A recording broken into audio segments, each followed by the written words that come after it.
মা, মা। আরে কাকিমাকে ডেকে লাভ নেই, উনি এখন ব্যস্ত, আমার জন্য রান্না করছেন। তুই বরং বল তোর কি লাগবে। লাগবে না, তুমি আমার রুম থেকে যাও, আপনি একটু পরে আসেন। কেন কেন? আমি তোর রুমে থাকলে কি সমস্যা? কোনো সমস্যা নেই। আরে বাবা, আমি কাপড় পরবো। তো কি হয়েছে, পর না। আমি কি তোকে আটকিয়ে রাখছি? কেমনটা লাগে বলুন তো? কিন্তু আমার সব কাপড় আলমারিতে আছে। হ্যাঁ, তো কি হয়েছে, এসে নিয়ে যা। আমি এই অবস্থায় কি করে আসবো শুনি? আচ্ছা দাঁড়া, আমি বের করে দিচ্ছি। এই বলেই আলমারির দিকে একটু এগিয়ে আবার দাঁড়িয়ে পড়ল, আর একটা শয়তানি আমাকে হাসি দিয়ে বলল, এই অবস্থায় মানে কি রে? তুই কি লজ্জা পাচ্ছিস নাকি? তোকে তো আমি এভাবে কতবার দেখেছি। তুই যখন গোসল করতে চাইতি না, তখন কাকিমা তোকে জোর করে এটুকু বললেই হা হা করে হাসতে লাগলো। আর হঠাৎ করে আমার মাথা গরম হয়ে গেল, আর বললাম, এই আপনি আমার রুম থেকে বেরোন তো, বেরোন বলছি। কথাটা বলে ওর মুখ থেকে হাসিটা নিমিশেই উধাও হয়ে গেল। তার কিছু না বলে কাপড়গুলো বের করে দিয়ে নীরবেই রুম থেকে বের হয়ে গেল। হয়তো আমার এই কঠোরভাবে কথা বলাতে কষ্ট পেয়েছে। আমি নিশ্চিন্তে কাপড়গুলো পরে নিলাম। তখনই নাচ থেকে মায়ের ডাক এলো, তাই নিচে গেলাম। এসে অবাক হলাম, কারণ বাসাতে দাদু এসেছে। বাবা, দাদু ও নীলা আপু খাবার টেবিলে বসে আছে। আমরা সবাইকে খাবার দিচ্ছেন। মাকে একটু খুশি খুশি দেখাচ্ছে। মা হেসে হেসে দাদুকে বলল, এই তো আপনার নাতি এসে পড়েছে। মাকে এমন খুশি আগে কখনো দেখিনি। মায়ের বিয়েটা ছিল লাভ ম্যারেজ। বাবা আসলে দাদার বিরুদ্ধে গিয়ে মাকে বিয়ে করেছেন। দাদু চেয়েছিল বাবা যাতে তার ভাইয়ের মেয়েকে বিয়ে করে, কিন্তু তা হয়নি। সেজন্য দাদু মাকে মেনে নেয়নি, মাকে বাড়ি থেকে বের করে দেয়। তাই বাবাও নিজের বাসা ছেড়ে দেয়। কিন্তু আমি যখন পৃথিবীতে আসি তখন দাদু বাড়িতে বেশি থাকতাম, কারণ বাবার ধারণা আমার কারণে হয়তো দাদু মাকে মেনে নেবে। কিন্তু আমি এত বড় হয়ে যাওয়ার পরেও দাদু মাকে বাড়িতে ফিরিয়ে নেয়নি। আমি একদিন দাদুকে বলেছিলাম মাকে বাসায় ফিরিয়ে আনতে, কিন্তু দাদু তা করেনি, উল্টো আমাকে রাগ দেখায়। তাই ওই বাড়ি ছেড়ে দিয়েছি। কিন্তু আজ দাদু স্বয়ং আমাদের বাসাতে কেন এলেন? তাই দাদুকে সালাম দিয়ে খাবার টেবিলে বসে পড়লাম, আর দাদু আমাকে নানান প্রশ্ন করতে লাগলেন। আমি শুধু হাসি মুখে জবাব দিচ্ছিলাম। যদিও ওই দিনের পর দাদুকে আমার তেমন একটা পছন্দ হয় না। তারপর সবাই খাবার খেতে লাগলাম। দাদু খাবার খাচ্ছেন আর মায়ের রান্নার প্রশংসা করছেন। তাকে দেখি মায়ের চোখে জল। এটাই হয়তো খুশির অশ্রু। আচ্ছা, মায়েরা এমন কেন? কষ্ট কাঁদে আবার খুশিতেও কাঁদে। যাই হোক, খাবার খাচ্ছিলাম, হঠাৎ কিছু একটা আমার পায়ের মধ্যে সুড়সুড়ি দিচ্ছে। বিড়াল নয় তো আবার। আসলে আমি ছোটকাল থেকে বিড়াল অনেক ভয় পাই, যে কারণে টেবিল থেকে দাঁড়িয়ে পড়লাম। মাথা নামিয়ে টেবিলের নিচে দেখলাম, না কিছুই নেই। ওটা আমার মনের ভুল হয়তো হবে। আমাকে এভাবে দাঁড়িয়ে পড়তে দেখে মা বলল, কি হলো? আমি কিছু না বলে মাথা চুলকিয়ে আবারও খেতে বসলাম। আবারও সে একই অবস্থা, সুরসুরি। কিন্তু এবার বুঝতে পারলাম এটা একটা মানুষের পা। মাথা তুলে তাকাতেই বুঝতে পারলাম এটা নীলা আপুর কাজ। নীলা আপু আমার দিকে তাকিয়ে মুচকি মুচকি হাসছেন। আমি কিছু না বলে খাবারে মনোযোগ দিলাম, কিন্তু নীলা আপু আমাকে শান্তিতে খেতে দিচ্ছে না। মুখ বুজে সব সহ্য করছি, কিন্তু সে এমন করছে কেন? ওর সাথে তো আমার কোনো এমন সম্পর্ক নেই, কিন্তু যেটা ছিল সেটা তো নিজেই নষ্ট করে দিয়েছে। এখন না আছে বন্ধুত্ব। ও তো আমার কাজিন হয়, তা আবার 3 বছরের বড় আপু। এখন আমি ওকে ওনাকে বড় আপু বলেই মানি, যথেষ্ট সম্মান দেওয়ার চেষ্টা করি। যা বোঝার তা বুঝে গিয়েছি। অবশ্য দোষটা আমারই ছিল। যাক এসব। আমি তাড়াতাড়ি খাবার শেষ করে উঠে আসতে যাব, তখন মা আমাকে বলল, লাবিব, যা চটপট গিয়ে তোর ব্যাগ গুছিয়ে নে। ব্যাগ গোছানো মানে? আমি কি কোথাও যাচ্ছি নাকি? মা হ্যাঁ সূচক মাথা নাড়ালো। যখন আমি বলবো কোথায়, তখন নীলা আপু বলে উঠল, আরে এখন থেকে তুমি কাকা কাকিমা আমাদের নিজের বাড়িতে থাকবি। সেই জন্যই তো দাদু তোদের সবাইকে নিতে এলো। এখন থেকে আমরা সবাই একসাথে থাকবো, ভালো হবে না বল? কথাটা শুনে আমার খুশি হওয়া উচিত ছিল। ছোটবেলা থেকে তো আমি এটাই চাইতাম, কিন্তু আমি খুশি হতে পারছি না। কারণ সেদিন ওই ঘটনা আর নীলা আপুর সাথে এই বিচ্ছিরি ঘটনার পর আমি নিজেই নিজেকে প্রতিজ্ঞা করেছিলাম যে আমি আর ওই বাড়িতেও নীলা আপুর সামনে আর কখনই যাব না। আসলে আমি নীলার থেকে দূরে থাকতে চাই। এখন কি করা উচিত তা বুঝতে পারছি না, তাই নিজের রুমে চুপচাপ চলে এলাম। এতদিন পর সবাই ওই বাসাতে যাব, সবাই কত খুশি। এখন কি করে আমি যাব না বলি? আমাকে ছাড়া তো কেউ যাবে না। আমার ভাগ্যটাই খারাপ। কেন যে আমি সেদিন নীলাকে নিয়ে ওসব ভাবতে গিয়েছিলাম। কিছু বুঝতেছেন না তো? চলেন বুঝিয়ে বলি। ছোটবেলা থেকে নীলা আপু আর আমি খুব ভালো বন্ধু ছিলাম। যদিও সে আমার থেকে 3 বছরের বড়।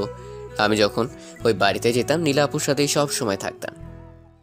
ছোটবেলা থেকেই নীলা আপুকে আমার ভালো লাগতো। যখন আমি কলেজে ভর্তি হই তখন আমি বুঝতে পারি নীলা আপুর প্রতি আমার ভালোবাসাই ছিল না, তার থেকে বেশি কিছু ছিল। আমি তাকে ভালোবাসতাম, আর আমারও মনে হয়েছিল নীলাও আমাকে ভালোবাসে। এর অনেক কারণ ছিল, যেমন নীলা আপু আমাকে অনেক কেয়ার করতো, আমি ঠিক সময় খাবার খেয়েছি কিনা, পড়তে বসেছি কিনা, ইত্যাদি ইত্যাদি। আর সুযোগ পেলেই দুজনে ঘোরাঘুরি করতাম আর খাওয়া দাওয়া। ফোনে তো কথা হতো ঘন্টার পর ঘন্টা। কথা বলা শুরু করলে তো শেষই হয় না। আমি যদিও নীলাকে তুমি করে বলতাম, কিন্তু সে আমাকে তুই করেই বলতো, যার কারণে আমি দ্বিধায় ছিলাম যে সে আমাকে ভালোবাসে কিনা। আমি আসলে পড়াশোনায় বরাবরই একটুখানি গিয়েছিলাম আর কি, আর পরীক্ষার খাতায় আশপাশ করে লিখেই পাশ করে যেতাম। তো সেই কারণে আমার ক্লাসমেট ঋতুকে পরীক্ষার আগে থেকেই তল্লাই কথা শুরু করেছিলাম। মানে প্রতিদিন ওকে এখানে ওখানে ঘুরতে নিয়ে যেতাম, ওর পছন্দের খাবার খাওয়াতাম, ও শপিং করাতাম। আর শপিংয়ে গিয়ে হয় যত বিপত্তি। সেখানে নীলা আপু আমাদের একসাথে দেখে নেয়, আর ঋতু বেচারিকে সবার সামনে থাপ্পড় দিয়েছিল। ঋতু গাল ডলতে ডলতে আমার দিকে তাকিয়েছিল। ও ভাবছিল আমি নীলাকে কিছু বলবো। নীলা আপু ছিল ঋতুর বড়, আর নীলার রাগী চোখ দেখে সে সেখান থেকে বিদায় নিয়েছিল। আমি শুধু অবাক দর্শকের মতো তাকিয়েছিলাম। তারপর নীলা আপু বলল, এই তোর পড়াশোনা? নীলা এর আগে কখনো আমার সাথে এত রাগী গলায় কথা বলেনি, তাই কথার খেই হারিয়ে ফেলে বললাম, আসলে না মানে হয়েছে কি বলবো ঠিক বুঝে উঠতে পারছি না। তখনই নীলা বলে উঠল, আমি তোকে কতবার ফোন করেছিলাম দেখেছিস? সকালে ফোন রিসিভ করে আমাকে কিছু না বলতে দিয়েই বললি তোর পরীক্ষা, তাই তুই পড়ছিস, আর ফোন ধরলি না। তাই তোর বাড়িতে গিয়েছিলাম, তুই সেখানেও ছিলি না। তাই একা একা শপিং করতে এলাম, আর এসে দেখি তোর কি আদৌ মনে আছে আজকে কি? আমি তার কথা এতক্ষণ মন দিয়ে শুনছিলাম। তারপর বললাম, আজকে কি? সে আমার কথায় বিরক্ত হয়ে ওর ব্যাগ দিয়ে আমাকে মারতে লাগলো। তারপর তার হাতের ব্যাগগুলো আমাকে দিয়ে বলল, রাতে এগুলো পরে চলে আসিস। তারপর নীলা আপু আর এক মুহূর্ত এখানে দাঁড়ালো না। আমি ওর সাথে সাথে সেখান থেকে বেরিয়ে গেলাম। অনেক কয়টা কল করেছি নীলাকে, কিন্তু ধরেনি, বারবার কেটে দেয়। বুঝলাম মনে হয় অনেক রাগ করেছে। আসলে নীলার আজ বার্থডে, তাই গিফট কিনতে এখানে এসেছিলাম। ঋতুকে এমনি নিয়ে আসিনি, ভেবেছিলাম একসাথে 2 কাজ হয়ে যাবে, কিন্তু কি থেকে যে কি হয়ে গেল। বাড়িতে এসে নীলার দেওয়ার শপিং ব্যাগটা খোলার পর কাপের সাথে একটা ভিউ কার্ড বেরিয়ে এলো। অবাক হয়ে কার্ডটা খুলতেই একটা মেয়ে কণ্ঠ বলে উঠল, I love you, I love you. এই কথা শুনছিস? আই লাভ ইউ বলছি কিন্তু। এটা শোনার পর কিছুক্ষণ টাসকি খেয়ে বসে রইলাম। আই লাভ ইউ বলাটা আর মন কাড়া হাসিটা এখন আমার কানে বাজতে লাগলো। আমার সাথে এমনটা হবে ভাবতে পারিনি। এই মেয়ে কণ্ঠটা নীলার। নীলা যে নিজে থেকেই ভালোবাসি কথাটা বলবে ভাবতেই পারিনি। আমি এখনো বিশ্বাস করতে পারছি না নীলা এই কথাগুলো আমাকে বলেছে। হঠাৎ ব্যাগে একটা চিরকুট দেখলাম। সেটা খুলে দেখতে পেলাম নীলার হ্যান্ড রাইটিং। সেখানে লেখা ছিল, আমি জানি না তুই এখন কি ভাবছিস, কিন্তু এটাই সত্যি। জানিস, অনেক দিন ধরে ভাবছি আমার মনের কথাটা তোকে বলে দেই, তবে কেন জানি বলে উঠতে পারছিলাম না। আর আমি জানি তুইও আমাকে পছন্দ করিস। আমি ভেবেছিলাম তুই আমাকে বলবি, কিন্তু না, তুই বলতে পারলি না এতদিনেও, তাই বাধ্য হয়ে আমাকেই বলতে হলো। জানিস, তোকে অনেক ভালোবাসি। অনেক কথা আছে তোর সাথে আমার। রাতে ছাদে চলে আসিস, সাবধান, কেউ যেন জানতে না পারে। আমি তোর জন্য অপেক্ষা করব। চিঠিটা পড়েই যেন আমার হার্টবিটটা বেড়ে গেল। সবকিছু যে এত সহজে হয়ে যাবে তা ভাবতেও পারিনি। হঠাৎ ফোনটা বেজে উঠলো। ফোনটা হাতে নিয়ে দেখি এটা তো আমাদের ভার্সিটির বড় ভাই নিলয়। একদম ভদ্র একটা ছেলে, কিন্তু ওকে আমার একদমই পছন্দ না, কারণ এ হলো নীলার ক্লাসমেট। ফকিন্ডি সবসময় নীলার সাথে সাথেই ঘুরঘুর করে। নীলাও কিছু খালি ওর কথাই টেনে আনবে। যাই হোক, ফোনটা রিসিভ করলাম। হ্যালো, আসসালামু আলাইকুম। কেমন আছেন নীলয় ভাই? ভালোই। তুমি কেমন আছো? আমিও ভালো আছি। কিছু বলবেন ভাইয়া? ওই আসলে নীলা কি কখনো আমার সম্পর্কে কিছু বলেছে তোমাকে? মানে ঠিক বুঝলাম না ভাইয়া। তখনই মনে হলো কোনো নারী কণ্ঠ নীলয়কে ডাকছিল। তার কিছু না বলে সে ফোনটা রেখে দিল। অতঃপর সন্ধ্যাবেলা তৈরি হয়ে সোজা নীলাদের বাড়ি এলাম। বাবা মা কেউ আসেনি। বাসাতে ঢুকে দাদু আঙ্কেল ও আন্টির সাথে দেখা হলো। মনে হয় তেমন কোনো মানুষকে ইনভাইট করেনি, সেটা সবাই পরিচিত মানুষ আর নীলার বন্ধু বান্ধবতার মাঝে নীলা ছিল। আর এটাই হলো এই বাড়ির নিয়ম, খুব পরিচিত লোক ছাড়া কাউকে ডাকা হয় না। সবাইকে দেখতে পেলেও নীলাকে দেখতে পাচ্ছিলাম না। আন্টিকে জিজ্ঞেস করতে বলল ও রুমে রেডি হচ্ছে। কথাটা বলেই আবার বলল ওই তো নীলা এসে পড়েছে। আমার সাথে সাথে সবাই সিঁড়ির দিকে তাকালো। আমি তো শুধু অবাক হয়ে তাকিয়ে রয়েছি, কারণ নীলা আজ একটা আকাশি নীল শাড়ি পরেছে। আর আমি যতটুকু জানি শাড়ি পরা ওর পছন্দ করে না, কিন্তু ওকে খুব সুন্দর লাগতেছে শাড়িতে। নীলা নিচে এসেই আমার দিকে তাকিয়ে অন্যদিকে চলে গেল। কারণ হলো আমি ওর বার্থডে ভুলে গিয়েছিলাম। তারপর আর কি, কেক কাটা হলো। একটু পর দেখি নীলা পেছনের দিকে তাকিয়ে ছাদের দিকে যাচ্ছে। চিরকুটে তো আমাকে ছাদে যেতে বলেছিল। তখন আমি ছাদের দিকে পা বাড়াতে পেছন থেকে আন্টিটিকে বলল দাদু নাকি ওষুধ শেষ হয়ে গেছে, তাই আমাকে যেতে হবে। এত লোক থাকতে আমাকেই বলতে হলো। এই কথা তো আর আন্টির মুখের উপর বলতে পারি না, তাই একটা হাসি দিয়ে ফার্মেসিতে গেলাম। ওষুধ এনে আন্টির হাতে দিয়ে আর এক মতো দেরি না করে ছাদে গেলাম। আমার মনের ভিতরে একটা উত্তেজনা কাজ করছে। আমার মনটা খুব অশান্ত হয়ে গেছে। ছাদের দরজার কাছে এসে একটা বড় নিঃশ্বাস ছেড়ে নিজেকে একটু শান্ত করে নিলাম। হাসি মুখে দরজাটা খুলেই ছাদে পা রাখতেই আমার মাথায় যেন আকাশ ভঙ্গে পড়ল। এটা আমি কি দেখছি?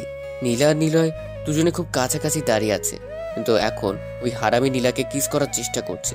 যদিও নীলা বাধা দিচ্ছে আর না করছে, আমি অবাক হচ্ছি নীলার এই কাজের জন্য। ওর এখন উচিত ছিল নিলয়কে থাপ্পড় মারা, কিন্তু নীলা তেমন কিছু করছে না। আমার মাথায় যেন আগুন ধরে গেল। তাই সামনে এগিয়ে গিয়ে শরীরের সমস্ত শক্তি দিয়ে নিলয়কে একটা লাথি মারলাম। লাথিকে সে টাল না সামলাতে পেরে নিচে পড়ে গেল। আমি আবার ওকে আর কয়েকটা লাথি মারলাম। এবার লাথিটা মুখ বরাবর গিয়ে পড়েছে, তাই ব্যথায় হারামজাদা চেঁচিয়ে উঠল। আমার তাতে কি কলার ধরে উঠিয়ে মুখ বরাবর একটা ঘুষি মারলাম।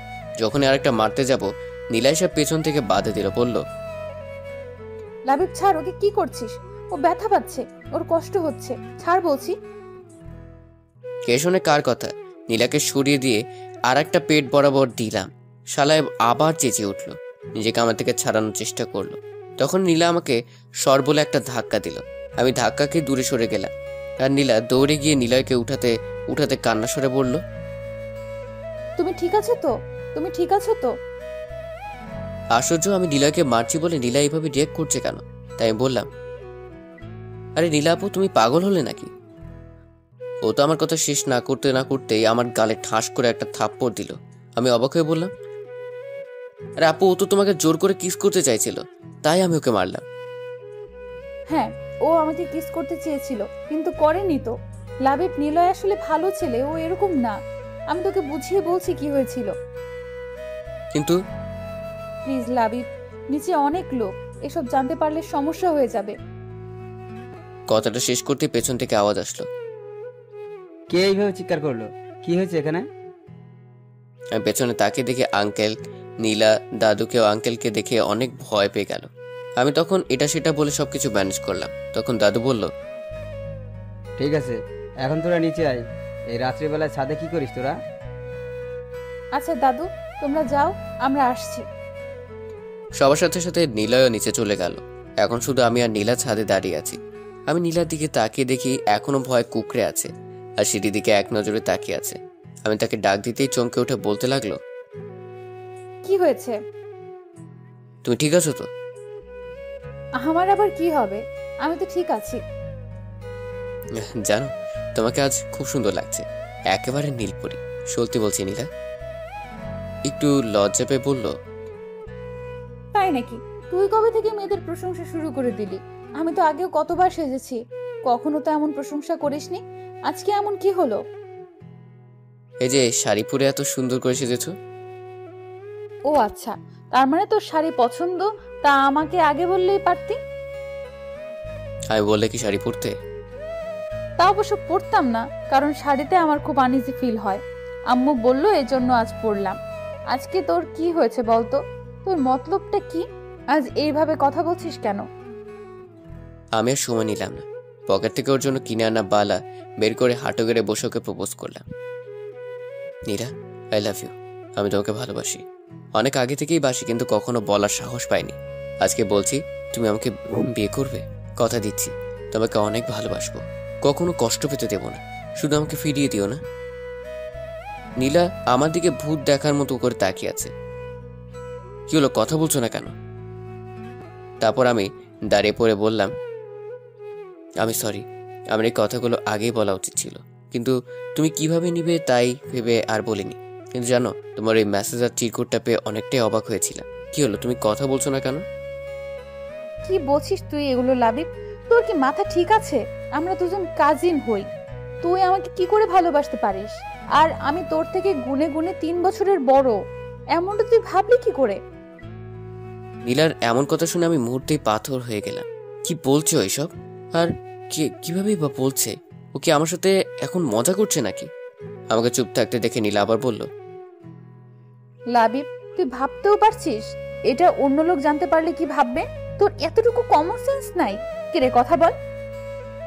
তুমি সব কি বলছো নীলা? ওই চুপ, আপু বল। তোমার সমস্যাটা কোথায়?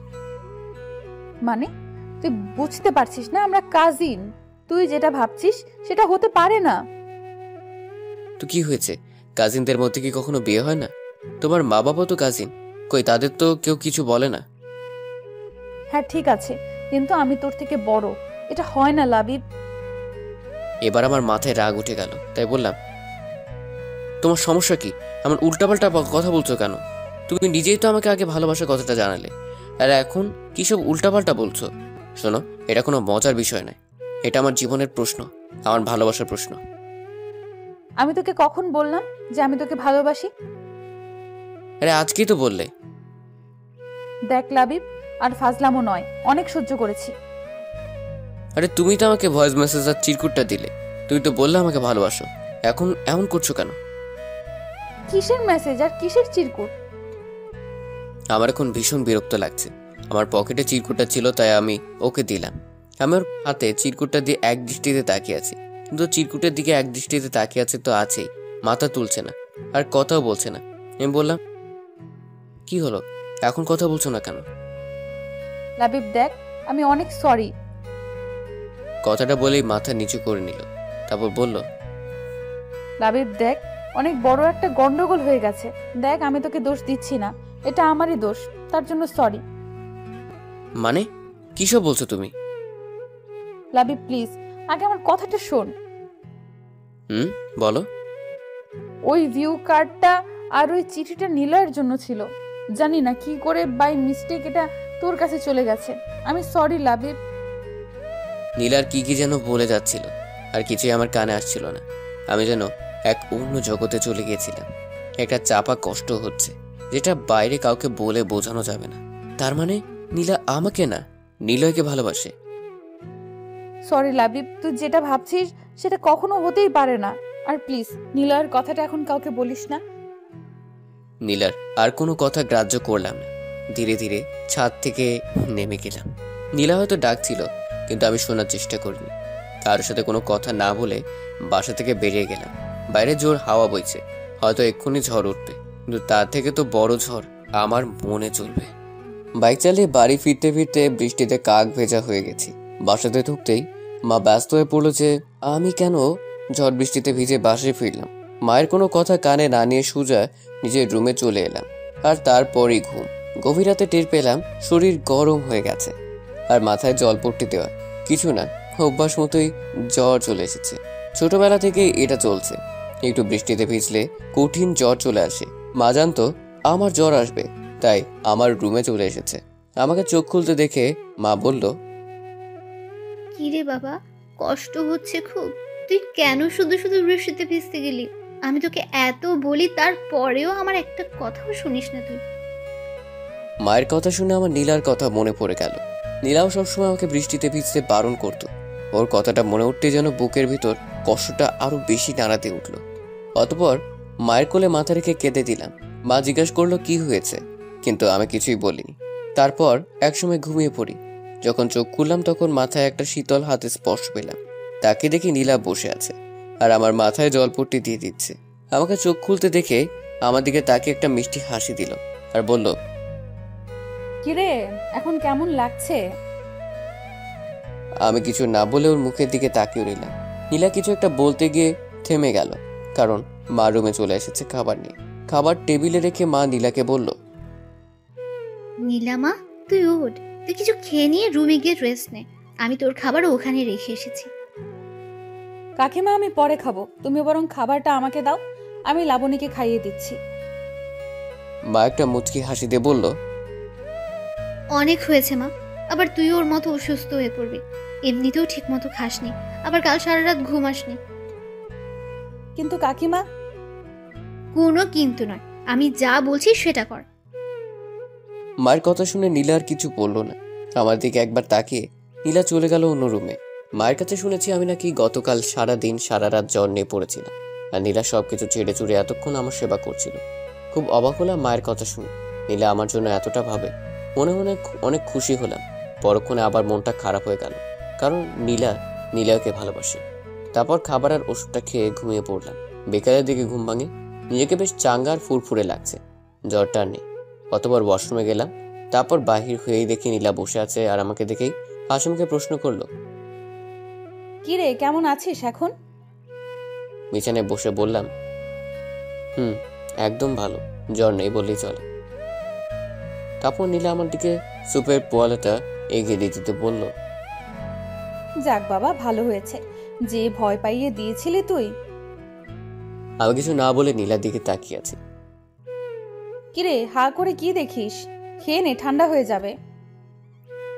আমি নীলার কোনো কথা না শুনে পেয়ালাটা রেখে দিলাম। তা দেখে নীলা অবাক হয়ে বলল, কিরে, কি হলো, খাবি না? I love you. মানে? বিশ্বাস করো, আমি তোমাকে খুব ভালোবাসি। দেখ লাবিব, পাগলামো করিস না, আমি তোকে সবকিছু বললাম, তারপরেও তুই। আমি কোনো পাগলামি করছি না, সত্যি যেটা সেটাই বলছি। তুই ভালো করেই জানিস এটা কোনোদিন সম্ভব না। ভুলে যা এসব, দেখবি আমার থেকে তুই ভালো কাউকে পাবি, যে তোকে ভালোবাসবে, সুখে রাখবে। আমি এবার উঠে দাঁড়িয়ে নীলার হাত ধরে বললাম, বিশ্বাস করো, আমি তোমাকে খুব ভালোবাসি। সবসময় শুধু তোমার কথাই ভাবি, আর তোমাকে ছাড়া অন্য কাউকে চাই না, তোমাকে চাই শুধু।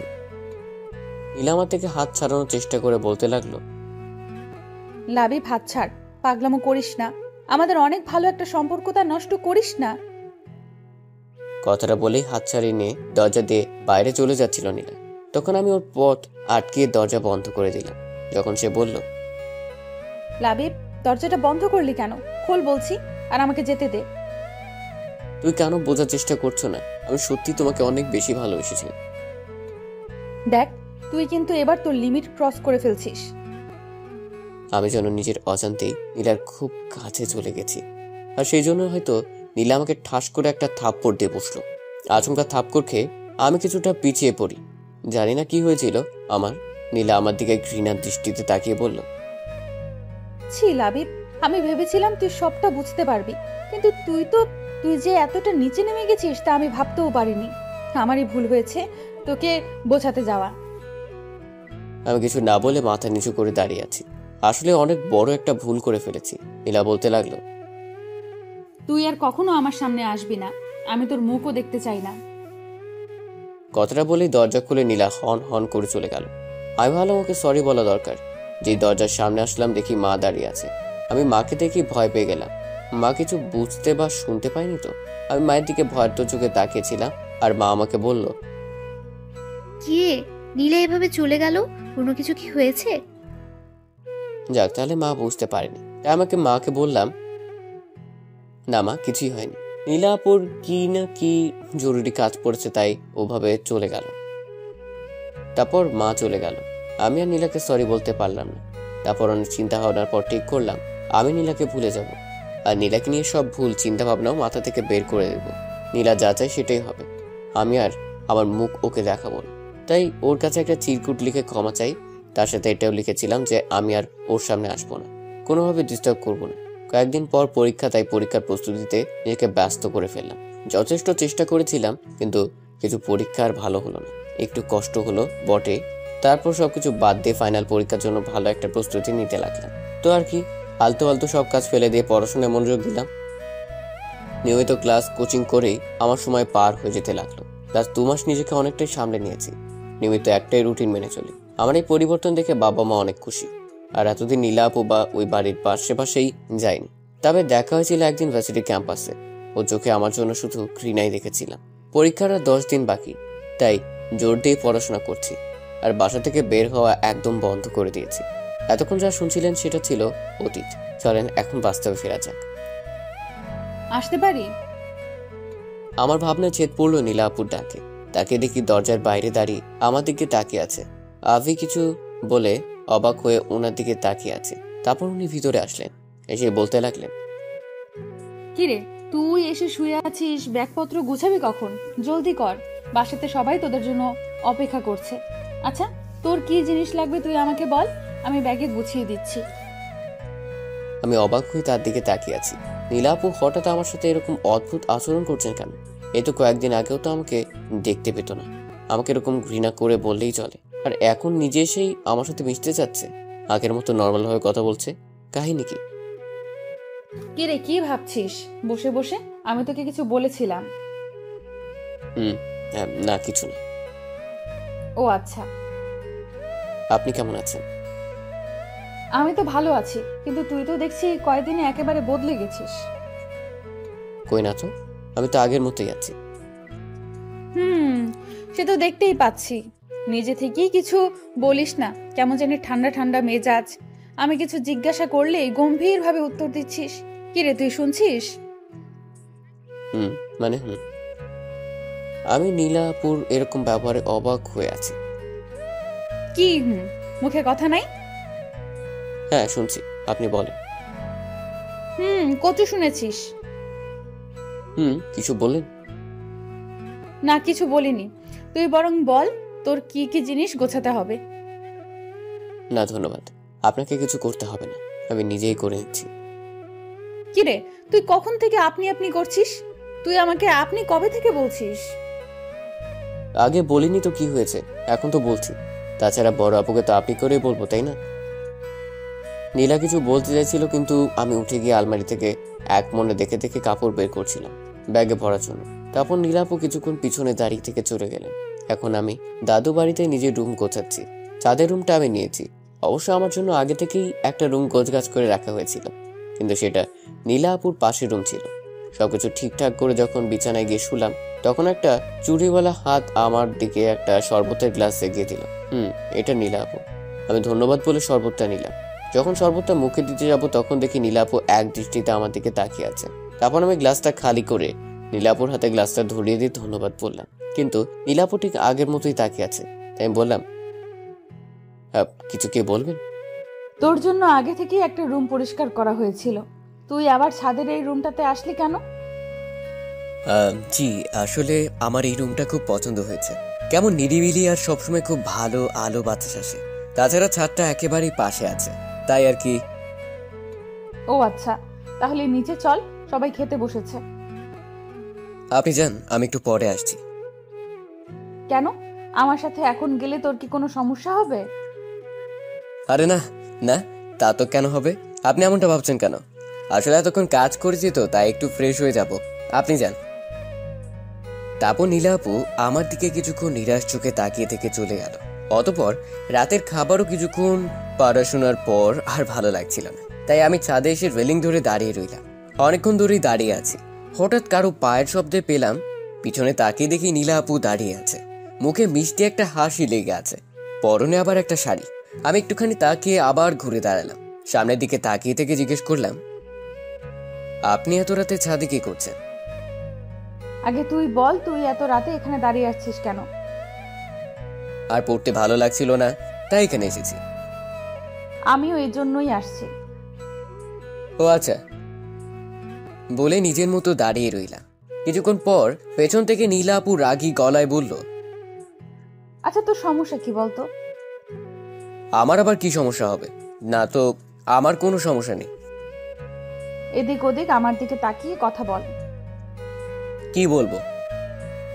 আচ্ছা, তুই কি আমার উপরে রেগে আছিস নাকি ইগনোর করছিস? কি আশ্চর্য, আমি আপনার উপর রাগ করলাম কখন? আর আপনাকে ইগনোরই বা কোথায় করলাম? তাহলে আমি তোর সাথে কথা বলতে চাচ্ছি, কিন্তু তুই তো আমার সাথে কথা বলতেই চাচ্ছিস না। আর কি কখন থেকে আপনি আপনি করছিস? কোথায় কথা বলছি না? আমি তো আপনার তাকে ঠিকভাবে কথা বলছি। লাবি প্লিজ, এরকম করিস না, আমার আর ভালো লাগছে না। তুই আবার আগের মতো কথা বল না। আগে তো কত বকবক করতি, বকবক করে আমার মাথা গরম করে দিতি। নীলাপু এটা কেন, ওটা কেন, আর এখন কি হয়েছে তোর? কিছুই হয়নি। আগে আপনাকে বিরক্ত করতাম, তার জন্য সরি। আপনার সাথে অনেক বাজে ব্যবহার করেছিলাম, তার জন্য সরি। আবার এখানে এসেও আপনাকে অস্বস্তির মধ্যে ফেলে দিলাম, তার জন্য সরি। আসলে আমার ইচ্ছাটা কোনো উপায় ছিল না, মায়ের কথা এখানে আসতেই হলো। আমি তোকে কি বলছি আর তুই কি বলছিস? তুই ওই দিনের জন্য এমন করছিস, তাই না? আচ্ছা, আমি সরি। তোকে ওই দিন থাপ্পড় মারা আর ওইরকম কথাগুলো বলা আমার একদমই উচিত হয়নি। আমি হয়তো একটু বেশি বেশি করে ফেলেছিলাম। আপনি সরি বলছেন কেন? আসলে আমি ওই দিন কাজই এমন করেছিলাম। আপনার জায়গায় যে কেউ থাকলেও এমনই করতাম, হয়তো তার থেকে বেশি কিছুই করতো। আপনি তো শুধু... তাহলে তুই আমার সাথে ঠিক করে কথা বলছিস না কেন? সব ভুলে গিয়ে আবার আগের মতো হয়ে যা না। আমরা আবার আগের মতো মজা করে থাকবো একসাথে। তোর মনে আছে আমরা ছোটবেলা থেকে এই চেষ্টা করতাম যেন সবাই একই বাসাতেই থাকতে পারি? এখন তো আমরা সবাই একই সাথেই আছি, কিন্তু তুই কেমন জানি হয়ে গেছিস। আগের মতো হয়ে যা না প্লিজ। এখন তো সব কিছু ঠিক হয়ে গেছে। আমি অন্যদিকে তাকিয়ে অন্যমনস্ক হয়ে বললাম, সবকিছু ঠিক হয়ে গেছে, কিন্তু এখন না, সবকিছু আগের মতো নেই। কথাটা বলেই ছাদ থেকে চলে এলাম। এখন একটা কথাই আমার মাথায় ঘুরছে যে নীলার কি হয়েছে, হঠাৎ করে ওর এরকম পরিবর্তন কি করে হলো? যে ঘটনার রেশ আমি এখনো কাটাতে পারিনি। ও কি করে এত সহজে... সকালে ঘুম থেকে উঠে মাথায় বিরক্তি চেপে বসলো। এমনিতে রাতে অনেক দেরিতে ঘুমিয়েছিলাম, আর এখন এত সকালে নীলা আপু এসে আমার স্বাদের ঘুমটা ভাঙিয়ে দিল। তাই বললাম নীলা আপুকে, আপনাকে কে বলেছে আমাকে ঘুম থেকে জাগাতে? ও মা, কতটা বেলা হয়েছে দেখেছিস? আর কত ঘুমাবি? তাতে কি হয়েছে? আমার যখন মন চায় আমি তখন উঠবো, আপনি ডাকবেন কেন? আরে তুই এভাবে কথা বলছিস কেন? আমি তো... ধুর! আমি বিরক্তির শব্দটা করে শরীর উপর দেয়া কাঁথা আছড়ে ফেলে দিয়ে বিছানা থেকে নেমে পড়লাম আর ওয়াশরুমের দিকেই যাচ্ছিলাম। তখনই নীলা পিছন থেকে... ওই শোন, আমার সাথে একদম মেজাজ দেখাবি না। আমি তোর মায়ের কথায় তোরে ডাকতে এসেছিলাম। কাকিমা বলেছিল যে আজকে নাকি তোর একটা ক্লাস টেস্ট আছে, সেজন্যই এসেছিলাম। চাটা খেয়ে নিস। চায়ের কাপটা একরকম আছড়ে রেখেই দিয়ে চলে গেল। আমি মনে মনে কিছুটা অনুতপ্ত হলাম। মাকে আমি বলেছিলাম আমাকে যেন ডেকে দেয়, আর এখন নিজেই ভুলে গেছি। বেচারি ডাকতে এলো, অথচ এতগুলো কথা শুনে দিলাম। কার মুখ দেখে যে ঘুমাতে গিয়েছিলাম। রাতে আয়নার সামনে যাওয়াটা একদমই ঠিক হয়নি। তড়িঘড়ি করে রেডি হয়ে নোটস ঘাটতে লাগলাম। নাস্তা খাওয়ার সময় নেই, আর নিচেও গেলাম না। কিছুক্ষণ পর দেখি নীলা আপু প্লেটে করে নাস্তা নিয়ে এলো। এসেই তার সামনে রেখে দিয়ে বলল, কাকিমা পাঠিয়েছে, খেয়ে নিস। কথাটা আমার কেমন যেন নিরামিষ নিরামিষ লাগলো। আমি কিছু বলার আগেই নীলা আপু চলে গেল। তারপর খেয়ে নিলাম। কিছুক্ষণ পর ভার্সিটি যাওয়ার জন্য নিচে আসতেই মা জিজ্ঞেস করলো, কিরে কোথায় যাচ্ছিস? খাবি না? আমি বেশ অবাক হয়ে বললাম, একটু আগে তো তুমি... এটুকু বলেই থেমে গেলাম। তাকে দেখি নীলা আপু টেবিলে বসে নিজের মতোই খাচ্ছে। এখন যেন খাওয়াটাই ওনার একমাত্র কাজ, অন্য কোনো দিকে তাকানোর তার সময় নেই। আমি মাকে আর কিছু না বলে বেরিয়ে পড়লাম। পরীক্ষা শেষ করে হল থেকে বের হয়ে দেখি নীলা আপু দাঁড়িয়ে আছে। আমি কিছু বলার আগে জিজ্ঞেস করলো, কিরে, পরীক্ষা কেমন হলো? ভালোই। গুড। এখন কি বাসাতেই ফিরবি? না, একটু সময় লাগবে। আমার লাইব্রেরিতে একটু কাজ আছে। ও আচ্ছা, ঠিক আছে, যা তাহলে। আচ্ছা, ওই দাঁড়া। কিছু বলবেন? না, চল। কোথায়? কেন, তুই কি লাইব্রেরিতে যাবি? হ্যাঁ, তা তো যাবই। তাহলে চল। আপনিও যাবেন? কেন, তোর কোনো সমস্যা আছে? না, তা হবে কেন, চলুন। তারপর লাইব্রেরিতে ঢুকতেই দেখি ঋতু বসে আছে সেখানে। চোখাচোখি হতেই সে আমাকে ডাক দিল। আমি কয়েকটা বই নিয়ে ওর পাশেই বসে পড়লাম। কিছু জিনিস নোট করতে হবে। তখন পাশ থেকে ঋতু বলে উঠল, কেমন আছো? ভালো, তুমি কেমন আছো? এই তো ভালোই। তোমাকে তো আজকাল দেখাই যায় না, ফোন দিলেও তো পায় না। আজকাল কি করো? হ্যাঁ, না, আসলে আমি নতুন একটা নাম্বার নিয়েছি, তাই আমাকে ফোনে পাচ্ছিলে না। আর জানোই তো, কিছুদিন পর পরীক্ষা। আমি তো তোমার মতো ব্রিলিয়েন্ট না, আমার সব পড়াই বাকি পড়ে গেছে। সেই জন্য এই কয়েকদিন একটু, বুঝলি তো। ও আচ্ছা, খুব ভালো। আচ্ছা, তোমার নতুন নাম্বারটা কি দেওয়া যাবে? আমি কিছু একটা বলতে যাব, তখনই সামনে থেকে একটা গুরু গম্ভীর রাগী গলার আওয়াজ এলো। আই মে লাইব্রেরি কি কথার জায়গা? এইটুকু ম্যানার্স এতদিনও শেখনি? জি, এটাই নীলা আপু। ঋতু নীলা আপুর দিকে তাকিয়ে বলল, সরি আপু। ঠিক আছে, যেই কাজে এসেছো সেই কাজ করো, অন্যদের বিরক্ত করো না। আচ্ছা আপু। এরপর ঋতু একটাও টু শব্দ করলো না। এরপর কিছুক্ষণ ঋতু বই ঘেটে নিঃশব্দে কখন যে চলে গেল টেরই পেলাম না। আমার কাজ শেষ হতেই উঠে পড়লাম। অনেকটা সময় ধরে এখানে বসেছিলাম। নীলাপুর দিকে তাকিয়ে দেখলাম একটা খোলা বইয়ের উপর মাথা রেখে ঘুমিয়ে পড়েছে। ওনাকে ডাক দিতে গিয়েও ডাক দিতে পারলাম না, কারণ ওর মায়াভরা মুখের দিকে চোখ আটকে গেছে। এভাবে ওর মায়াভরা মুখটা আগে দেখিনি। কি অপরূপ লাগছে ওকে ঘুমন্ত অবস্থায়। এক মনে তাকিয়েছিলাম, জানি না কতক্ষণ এভাবে তাকিয়েছিলাম। হঠাৎ করে কাঁধে কারো হাত অনুভব করতেই লাফিয়ে উঠলাম। পেছনে তাকিয়ে দেখি ঝাড়ুদার আমার দিকে তাকিয়ে মুচকি মুচকি হাসছে আর বলল, সরি মামা, প্রেম ব্যাঘাত ঘটালাম। এভাবে হুঁশ জ্ঞান হারিয়ে ফেললে কি চলে? কখন থেকে ডাকতাছি। লোকটার কথার শব্দে নীলাপুর ঘুম ভেঙে গেল। বই থেকে মাথা তুলে ঘটনা বোঝার চেষ্টা করছে। আমি তখন কি বলবো ভেবে পাচ্ছি না। তখন লোকটা আমার বলল, তবে আপনাদের খুব ভালো মানিয়েছে। আজকাল এমন প্রেমিক দেখা যায় না মামা, যে প্রেমিকার মুখের দিকে তাকিয়ে থেকে এভাবে হারিয়ে যায়। আমারও একটা প্রেমিকা ছিল, কিন্তু সে বুঝেনি, আমাকে ছেড়ে চলে যায়। আমি দোয়া করি আপনারা সুখী হন। আমি যাই, অনেক কাজ আছে। লোকটা আমাকে পাথর বানিয়ে দিয়ে চলে গেল। আমার হাত পা পুরো অসাড় হয়ে গেল। নীলাপুর দিকে তাকাতেই পারছি না, না জানি কি ভাবছে এখন। তখনই নীলাপুর আওয়াজ এলো, কিরে যাবি না? এভাবে দাঁড়িয়ে আছিস কেন ওখানে? মাথা তুলে দেখি নীলাপু দরজার কাছে দাঁড়িয়ে কথাটা বলল, আর সেটা খুব স্বাভাবিকভাবে। কিছু বুঝতে পারিনি নাকি কিছু শুনতে পারিনি, কি জানি কি হচ্ছে আমার সাথে। কিরে আবার কি ভাবছিস? অনেকটা দেরি হয়ে গেছে তো। আমি একরকম রোবটের মতোই ওখান থেকে বেরিয়ে গেলাম। বাইরে সে বাইকে বসতে দেখা নীলা আপু। আমি বললাম, কি হলো, দাঁড়িয়ে আছেন কেন? বাসাতে যাবেন না? যাবো তো। তাহলে যান, সত্যি অনেকটা দেরি হয়ে গেছে, এখানে দাঁড়িয়ে থাকবেন না। সেই জন্য তো এলাম। আসলে ড্রাইভার কাকাকে সে কখনোই আসতে পাঠিয়ে দিয়েছি। কেন? আরে বয়স্ক মানুষকে শুধু শুধু এতক্ষণ বসিয়ে রাখবো কেন, তাই বলেছি চলে যেতে। আর তোর যদি কোনো সমস্যা থাকে তো বল, আমি অন্য গাড়ি করে চলে যাব। কি বলেছি, আমার অসুবিধা আছে? ও আচ্ছা, চল তাহলে। উঠেন। কিছু দূর যাওয়ার পর আমি বললাম, নীলাভু, সকালের ব্যবহারের জন্য আমি আসলে সরি। জানি না ঘুম থেকে উঠে কি হয়ে গেল। বিশ্বাস করুন, আমি আসলে ওইভাবে বলতে চাইনি। কি হলো, আমি কি বলছি আপনি শুনতে পাচ্ছেন? এই থাম থাম, এখানেই থাম। হঠাৎ করে এমন বলায় ভয় পেয়ে গেলাম আর বাইকটা দাঁড় করিয়ে বললাম, কি হলো কি হলো? ওইদিকে দেখ, ফুচকার দোকান, চল ফুচকা খাবো, অনেকদিন ধরে খাই না রে। বলেই হাঁটতে লাগলো। আমি আর কি বলবো, গেলাম পিছু পিছু। কিছুটা বিরক্তি নিয়ে নীলাপুর পিছনে গিয়ে দাঁড়ালাম। তখন নীলাপু পিছন ফিরে বলল, এই তুই খাবি? আশ্চর্য, এখানে এসেছি যখন নিশ্চয়ই খাবো। তাই কিছুটা বিরক্তি নিয়ে বললাম, না খাবো না। আচ্ছা ঠিক আছে, ওই মামা শুধু আমাকেই দেন।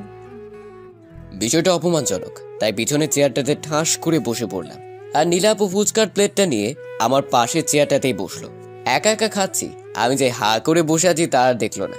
আমি নিরুপায় হয়ে বসে আছি, বলতেও পারছি না আমিও খাবো। আমি তো অনেক দিন ধরে খাই না। তখন হঠাৎ করে আমার চোখটা আটকে গেল সামনের আর একটা দোকানে। উঠে দাঁড়িয়ে ভালো করে দেখে নিলাম, হ্যাঁ এটা তো নিলয়। সাথে একটা শাড়ি পরা মেয়ে খুবই ক্লোজ ভাবে বসে আছে আর একে অপরকে খাইয়ে দিচ্ছে। তারপর আমি কিছুক্ষণ তাদের দিকে তাকিয়েছিলাম আর নীলাপুকে বললাম, নীলাপু নীলাপু। কি হয়েছে? ওটা নিলয় ভাইয়া না? কিন্তু নীলাপু ওইদিকে একবার তাকিয়ে আমাকে বলল, তো ওনার সাথে তো একটা। ওটা ওর বউ। আমি অনেকটা অবাক হয়ে নীলাপুর দিকে তাকিয়ে রইলাম। কি হলো ব্যাপারটা, এত বড় একটা জিনিস এত সহজে বলছে।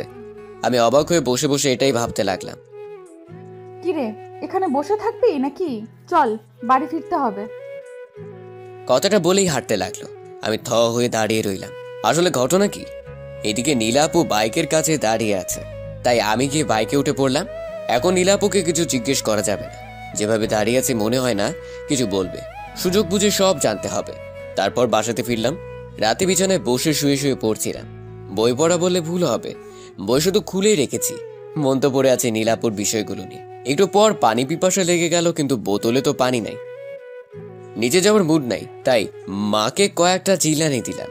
তারপর বউয়ের দিকে মনোনিবেশ করার চেষ্টা করলাম। অনেকটা সময় হয়ে গেল, কিন্তু মা আসছে না, তাই আবারও চিল্লানি দেওয়ার জন্য হা করলাম। কিন্তু তার আগেই নীলা আপু এসে দাঁড়িয়ে আছে। রুমে ঢুকলো কখন টের তো পেলাম না। কিরে, এইভাবে গরুর মতো চিল্লাচ্ছিস কেন? আমার কাজ ছিল তাই আম্মুকে ডাকছিলাম, কিন্তু আপনাকে তো ডাকিনি। আপনি আসলেন যে? কাকিমা রান্না করতেছে, কি বলার আছে আমাকে বল। ওই মানে, আসলে খাওয়ার পানি শেষ হয়ে গেছে, তাই জন্য ডাকছিলাম। কি, এই সাধারণ একটা কাজের জন্য তুই কাকিমাকে এইভাবে ডাকছিলি? নিজে গিয়েই তো আনতে পারিস। তো কি হয়েছে? আমার তো নিচে যেতে ইচ্ছে করছিল না, তাই মাকে ডাকছিলাম। আর আপনার যদি অসুবিধা হয় তো আপনাকে এনে দিতে হবে না। আম্মু, ওই চুপ, বোতল দে। এই যে এখানে আছে। তারপর বোতল সেটা নিয়ে চলে গেল। একটু পর আবার আসলো নীলা আপু। এই নে তোর পানির বোতল। তখন আমি বই থেকে মুখ তুলে দেখি নীলা আপু আমার দিকেই তাকিয়ে আছে। আমি বললাম, কিছু কি বলবেন? না। পরক্ষণে আবার নীলা আপু বলে উঠল, অ্যাটলিস্ট একটা ধন্যবাদ তুই দিতে পারতিস নাকি? কেন? কেন মানে, আমি এত কষ্ট করে পানি এনে দিলাম, একটা ধন্যবাদ তো দেওয়া উচিত, তাই না? ও, ধন্যবাদ। তারপর আমি আবারও বইয়ের দিকে চোখ দিলাম। তখন নীলা আপু আবারও বলে উঠল, আচ্ছা, কি পড়ছিস? বই। সেটা তো আমিও দেখতে পাচ্ছি। তাহলে জিজ্ঞেস করছেন কেন? আজব তো, এভাবে কথা বলছিস কেন? আমি আবার কিভাবে কথা বললাম? ধুর। বিরক্তি নিয়ে রুম থেকে চলে গেল। আমি বসে বসে মুচকি মুচকি হাসতে লাগলাম। যাক, প্রতিশোধ ঠিকঠাক ভাবে নেওয়া গেছে। এখন বুঝবে ফুচকার দোকানে আমার কেমন লাগছিল। কেন জানি না, খুব মজা লাগছে।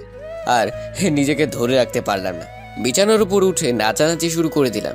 হঠাৎ করে দরজার দিকে চোখ পড়তেই কাঠ হয়ে গেলাম। নীলা আপু অবাক হয়ে চোখ বড় করে আমার দিকে তাকিয়ে আছে। নীলা আবার এখানে কি করতে এলো? আমি আবার বিছানার উপর চুপ করে বসে পড়লাম। আর বইটা হাতে নিয়ে ওটাতেই মুখ গুজলাম। গাটা একটু কাত করে দেখলাম নীলা আপু একদম বিছানার ধারে এসে দাঁড়িয়ে আছে। তাকে দেখি মুখে আবার মুচকি হাসি। যেটা ভয় ছিল ঠিক সেটাই হলো। নীলা আপু আমাকে জিজ্ঞেস করলো, লাবিব, তুই এতক্ষণ কি করছিলি রে? কই না তো, কিছু না। আচ্ছা তাই? আপনি আবার এখানে কি করতে আসছেন?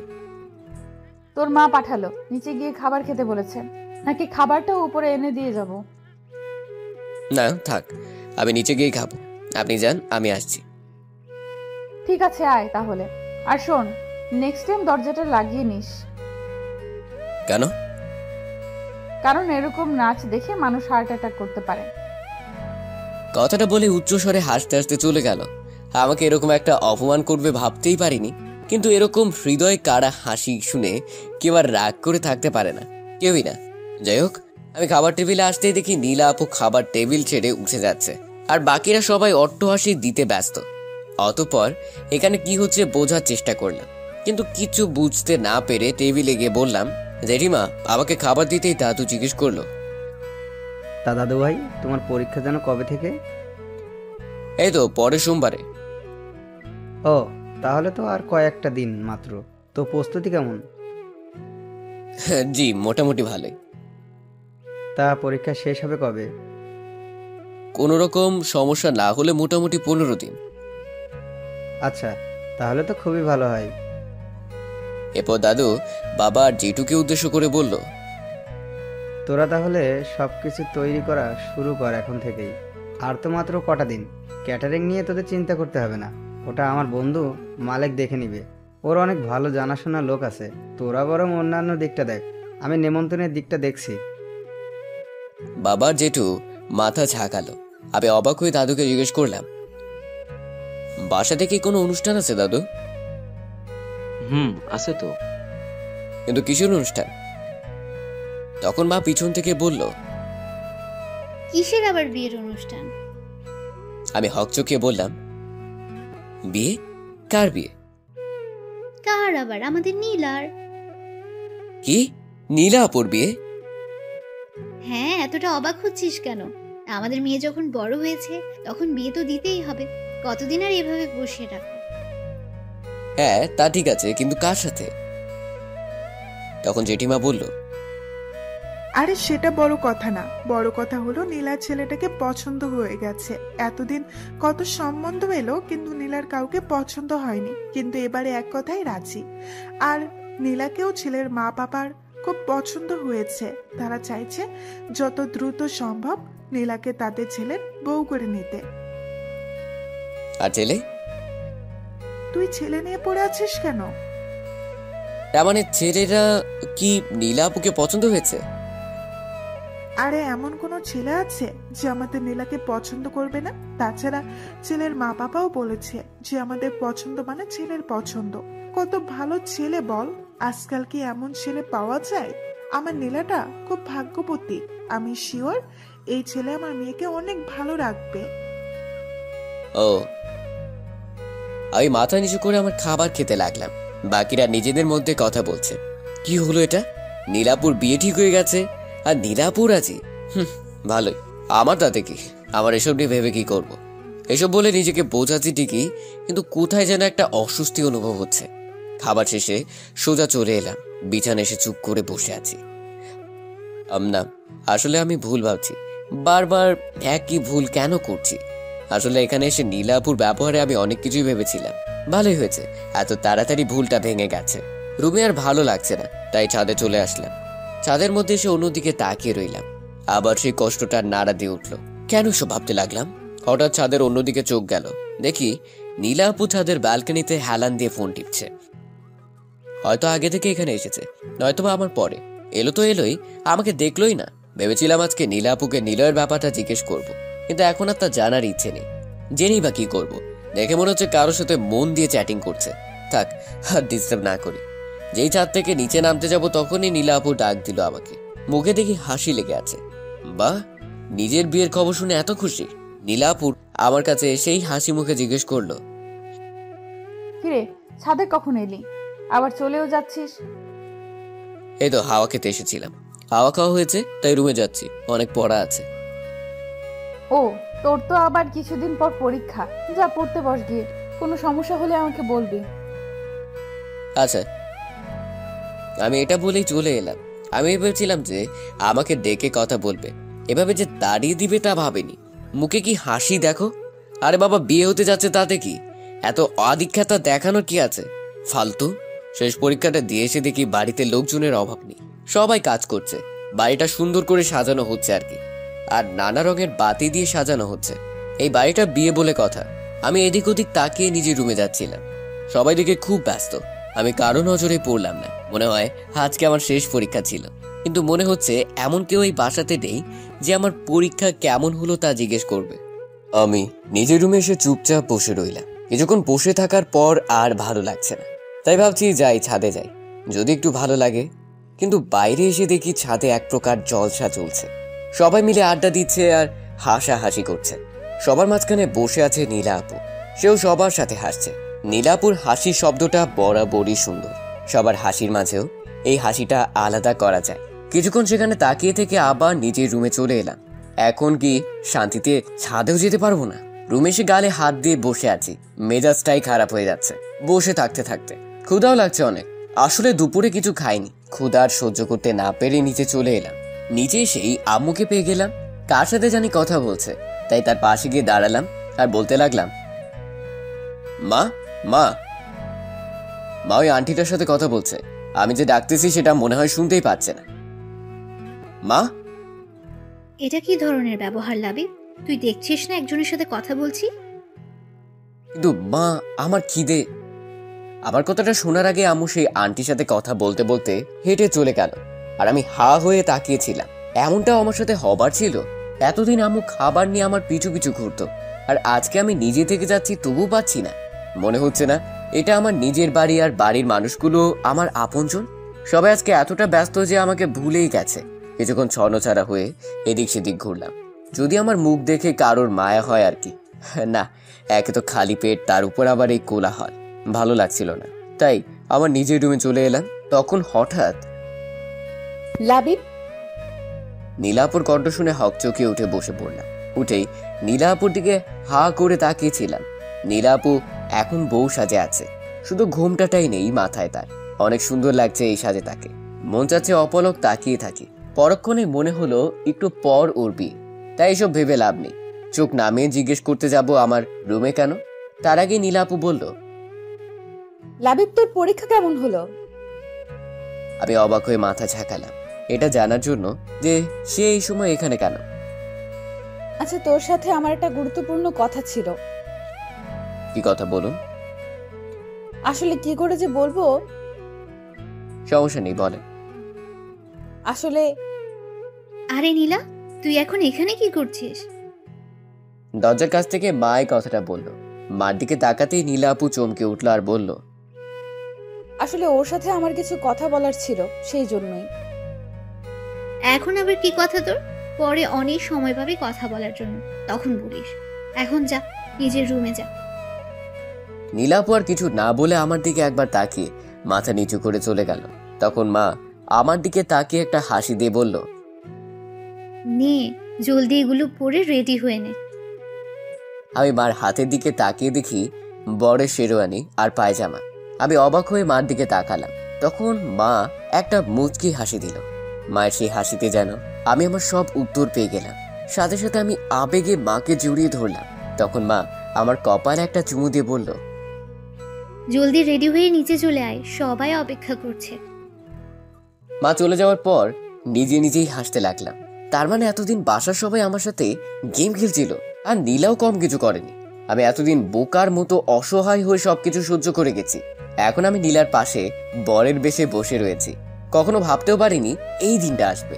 অন্যান্য লোকেরা আমাদের সামনে বসে আছে আর আমার নিকটে বসে আছে কাজী। এক ধরনের অসাধারণ অনুভূতি হচ্ছে। স্বপ্নের ভাবতে পারিনি নীলা আর আমার বিয়ে হবে। কাজী সাহেব নিজের কাজ করে যাচ্ছেন। অবশেষে বিয়ের কাজটা ঠিকভাবে সম্পন্ন হলো। সবাই নীলাকে ঘরে নিয়ে যায়। একটু পর দাদু কাছে এলো আমার, আর নানা কথা বলতে লাগলো। আমি শুনেই যাচ্ছি। কিছুক্ষণ পর বিরক্ত হয়ে গেলাম। বুড়ো কথা বলছে তো বলেই যাচ্ছে। অবশেষে বুড়োর কথা থেমেছে। রাত 12টা বাজে। আমি দৌড়ে নীলার ঘরের সামনে গেলাম। মানে এটাই এখন আমাদের বাসর ঘর। আমি দরজার সামনে এসেই কয়েকটা বড় বড় নিঃশ্বাস ছাড়লাম। কয়েক সেকেন্ডেই যেন হার্টবিট ডাবল হয়ে গেছে, বুকটা ধরপড় করছে। যাই হোক, সাহস করে দরজা খুলতে গেলাম। কি, দরজা তো খুলছে না, মনে হয় ভিতর থেকে লক করা। কিন্তু বাসর ঘরে তো বরের ঢোকার আগে দরজা লক হয় না। আবার চেষ্টা করলাম কিন্তু দরজা খুলছে না। তাই বাধ্য হয়ে দরজায় টোকা দিলাম। বেশ কিছুক্ষণ অপেক্ষা করার পর দরজাটা খুলে গেল। দরজা একটু ফাঁক হতেই আমি ভিতরে ঢুকে পড়লাম। গিয়েই হা করে দাঁড়িয়ে রইলাম। আমার বউ গেল কই? না মানে বউ আছে কিন্তু বউ আর বউ নেই। আমাকে এভাবে তাকিয়ে থাকতে দেখে সামনে দাঁড়িয়ে থাকা নীলা বলল, কিরে, এভাবে তাকিয়ে আছিস কেন? কি হয়েছে? তোমার বউয়ের সাজ কোথায়? ও আসলে ভীষণ অস্বস্তি হচ্ছিল, তাই খুলে ফেলেছি। তুই তো জানিস আমি এসবে কমফোর্টেবল না। ও আচ্ছা, আর একটু অপেক্ষা করলে কি হতো? অন্তত আমার জন্য একটু সহ্য করতেন। নীলার কিছু না বলে ঘুরে বিছানায় গিয়ে বসে পড়লো। দুজনেই চুপচাপ বসে রয়েছি, কেউ কিছু বলছি না। নীলাকে দেখে খুব চিন্তিত মনে হচ্ছে। তাই আমি জিজ্ঞেস করলাম, কি হয়েছে? তোমাকে এমন দেখাচ্ছে কেন? কোনো সমস্যা? নীলা না সূচক মাথা নাড়িয়ে চুপ করে বসে আছে, আর কিছু একটা ভাবছে মনে মনে। আমি ওর দিকে ঘেঁষে বসে ওর হাতটা ধরলাম। নীলা আমাকে অবাক করে দিয়ে হাতটা ছাড়িয়ে নিয়ে উঠে দাঁড়ালো, আর এক নাগারে বলতে লাগলো, সরি লাবিব, আমাদের মাঝে কিছু হওয়া সম্ভব না। আমি তোকে স্বামী হিসেবে মেনে নিতে পারবো না। মানে কি? আমি কথাটা শুনে দাঁড়িয়ে পড়লাম। নীলা অন্যদিকে মুখ করে দাঁড়িয়ে আছে। আমি অবাক হয়ে, কি বলছো এসব?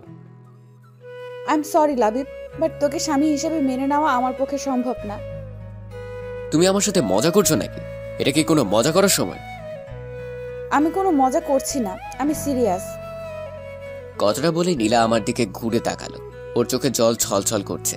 ওকে দেখে মনে হচ্ছে ও সিরিয়াস, কিন্তু কেন? এত সবকিছু হয়ে যাবার পর এমনটা কেন? আমি যতটা জানি নীলার এই বিয়েতে যথেষ্ট সম্মতি ছিল, যার কারণে আজকে আমাদের বিয়ে হয়েছে। দেখো, আমি সত্যি বুঝতে পারছি তুমি কি বলছো, কিন্তু এখন এসব বলার মানে কি, আর কেন বা বলছো? আমি সরি লাবিব। আর কাঁদছো কেন?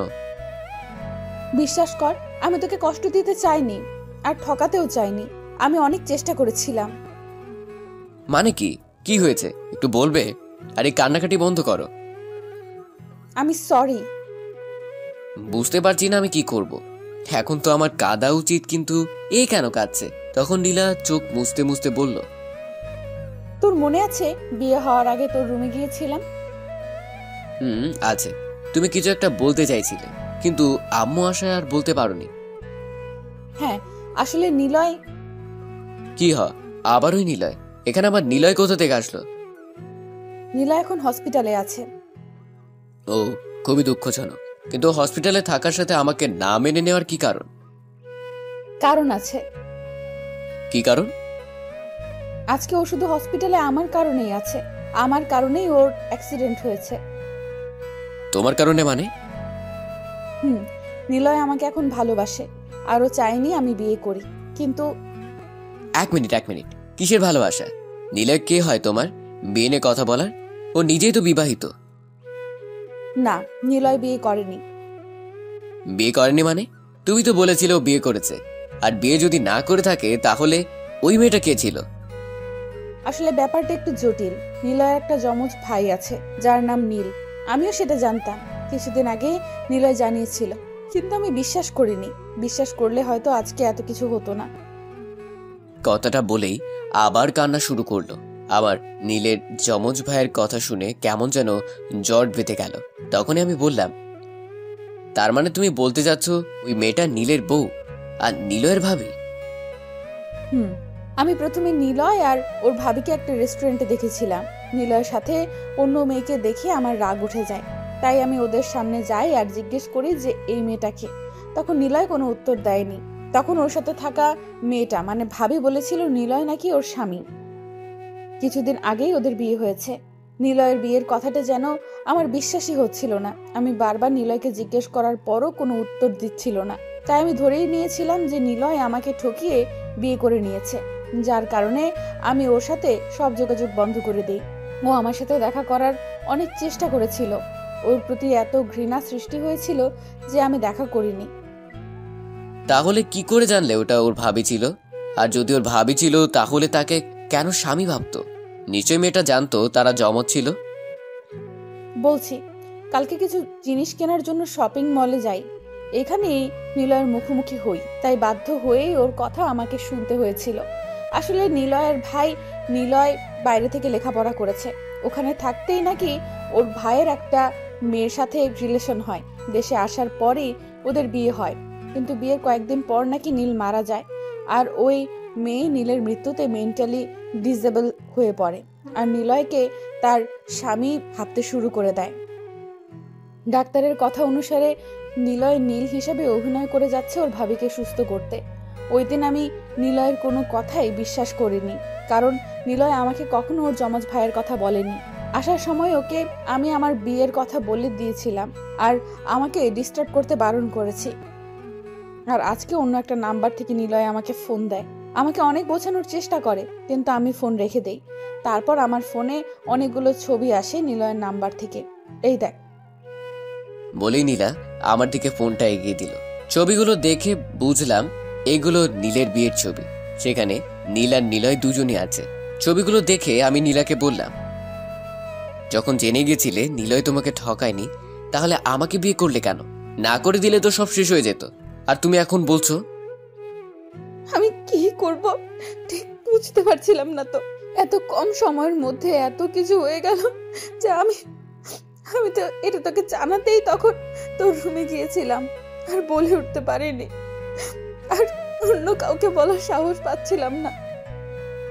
ওয়াও, আমি সরি লাবিব, আমাকে ক্ষমা করে দে। এইটুকু বলেই আবার কাঁদতে লাগলো। আর আমি চুপ করে বসে রইলাম। হাসি পাচ্ছে খুব আমার।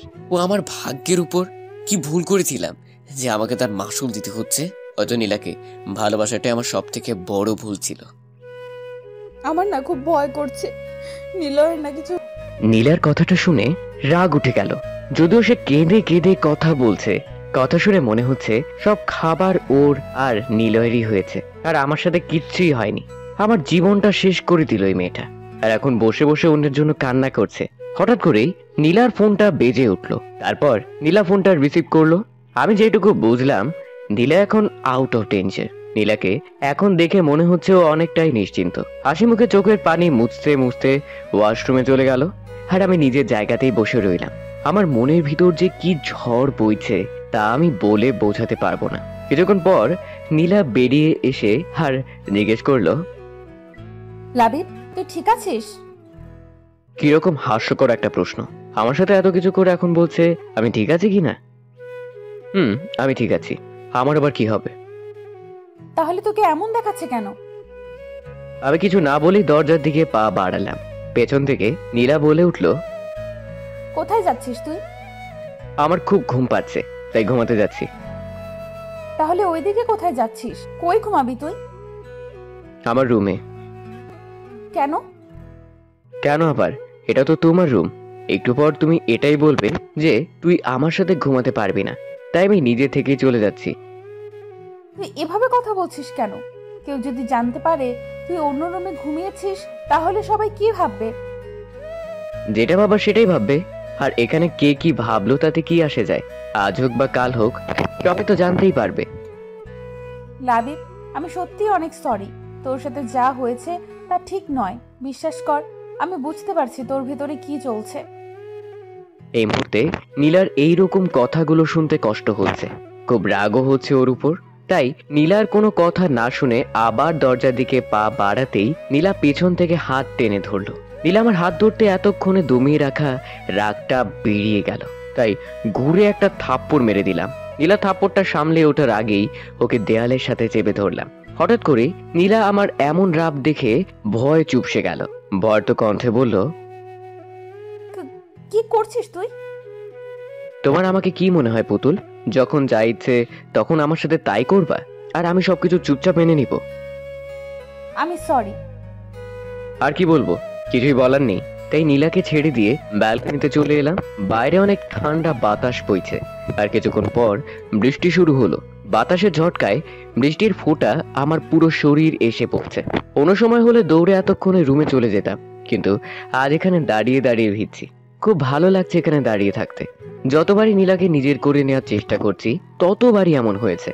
আমার সব ভাবনা, চিন্তা, আশা, আকাঙ্ক্ষা বরাবরই ভেঙে গেছে। হঠাৎ খেয়াল হলো নীলা পেছন থেকে ডাকছে, এই লাবিব, এইভাবে দাঁড়িয়ে আছিস কেন? ভিজে যাচ্ছিস তো, ভেতরে আয়। কি বললাম শুনতে পাচ্ছিস না? আমি ঘুরে দাঁড়াতেই নীলা আমার হাত ধরে রুমের মধ্যে নিয়ে গেল। এতক্ষণে আমার খেয়াল হলো যে আমার মাথা আর সামনের দিকটা বৃষ্টিতে ভিজে একাকার হয়ে গেছে। তখন নীলা বলছে, দেখেছিস কি অবস্থা করেছিস? ভিজে তো একাকার হয়ে গেছিস। আমি এতগুলো ডাক দিলাম, তুই যেন শুনতেই পেলি না। ইস, কি অবস্থা! এখন যদি জ্বর এসে পড়ে তখন কি করবি? তুইও না, দাঁড়া, আমি তোয়ালেটা আনছি। ও তোয়ালে এনে আমার মাথা মুছে দিল। আমি শুধু অবাক হয়ে ওর দিকে তাকিয়ে রইলাম। তারপর ও বলল, নে, এবার ওয়াশরুমে গিয়ে জলদি চেঞ্জ করে নে, তা না হলে পরে সমস্যা হবে। তারপর আমি চেঞ্জ করে বাইরে আসতে নীলা বলল, যা, এখন গিয়ে বিছানায় শুয়ে পড়। কিন্তু আমি তা না করে নীলার মুখের দিকে তাকিয়ে বসে রইলাম। এটুকু সময়ের মধ্যে কি করে স্বাভাবিকভাবে কথা বলছে আমার সাথে। তারপর নীলার ডাকেই বিছানায় আসলাম। বিছানায় আসার পর আশেপাশে খুব সুন্দর করে সাজানো হয়েছে খাটটা দেখতে পেলাম। আমি সাথে সাথেই খাট থেকে নেমে পড়লাম। আমাকে এভাবে নামতে দেখে নীলা বলল, কি রে, নেমে পড়লি কেন? ঘুমাবি না? আমার ঘুম নিয়ে আপনাকে চিন্তা করতে হবে না। মানে হঠাৎ করে কি হলো তোর? কিছু না, আর আপনার খাটে আপনি ঘুমান, আমার ঘুম নিয়ে আপনাকে মাথা খাটাতে হবে না। তাহলে তুই কোথায় ঘুমাবি? চিন্তা করবেন না, আমি এখন বাইরে গিয়ে আপনাকে কোনো রকম বিপদে ফেলবো না। এরপর আমি সামনের সোফাতে গিয়ে শুয়ে পড়লাম। নীলাও আমার কথা শুনে চুপ করে দাঁড়িয়ে আছে। কিছুক্ষণ পর নীলা এসে আমাকে নরম সুরে বলল, লাবিব, আই লাবিব, শুনছিস? বলেন, কি বলবেন? তুই কি আমার উপর রেগে আছিস? না। দেখ, আমি তোকে কষ্ট দিতে চাইনি, কিন্তু কি থেকে কি হয়ে গেল। আমার ঘুম পেয়েছে, দয়া করে ঘুমোতে দিন। কথাটা বলে আমি অন্যদিকে মুখ করে ঘুমিয়ে পড়লাম। সকালে দরজার বাইরে কারো একটা ডাকে ঘুম ভেঙে গেল। চোখ খুলতেই দেখলাম আমার শরীরে একটা চাদর দেয়া। আমি বুঝলাম নীলা দিয়েছে। তখন নীলার দিকে চোখ পড়তেই দেখি ও এই মাত্র ঘুম থেকে উঠলো। তড়িঘড়ি করে দরজা খুলতে গেল। আমি আবার আমার মতো চোখ বন্ধ করে শুয়ে রইলাম। আর কিছুক্ষণ পর নীলা আমাকে ডাকতে লাগলো। নীলার হাত আমার কপালে অনুভব করতেই সোজা আমি উঠে পড়লাম। একটা মিষ্টি হাসি দিয়ে বলল, যাক, জ্বরটা মনে হয় নেমে গেছে। আমার জ্বর আসছিল? আসছিল তো, রাতে বেশ ভালোই জ্বর এসেছিল। ও,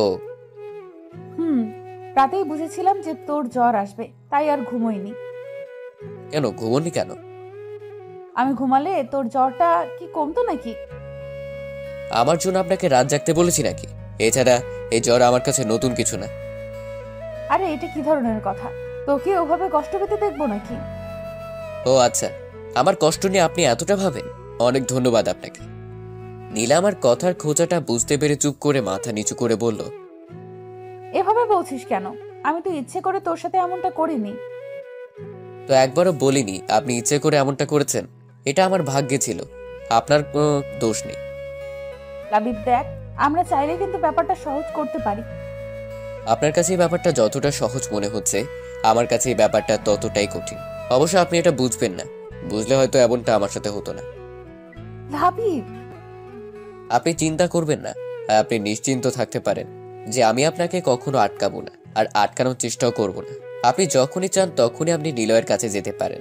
আর একটা কথা, ভবিষ্যতে আমার প্রতি আর দয়া দেখাতে আসবেন না, ওইটা আরো বেশি কষ্ট দেয়।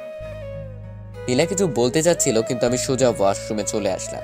ফ্রেশ হয়ে আসতে নীলা বলল, আমাদের নিচে যেতে বলে গেছে, তুই দাঁড়া, আমি আসতেছি।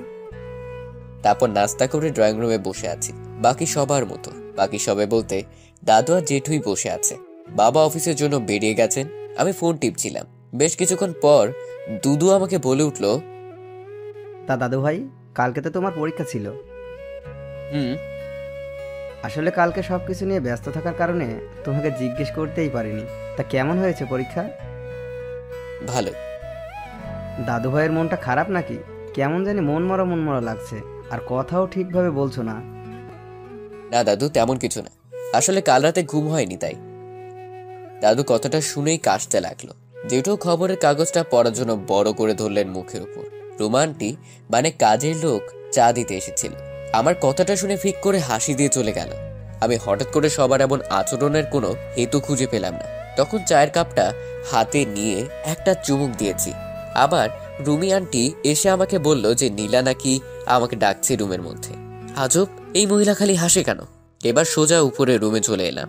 এসে দেখি নীলা ড্রেসিং টেবিলের সামনে বসে চুল আঁচড়াচ্ছিল। তখন আমি কাছে গিয়ে বললাম, আপনারা কি ডাকছিলেন?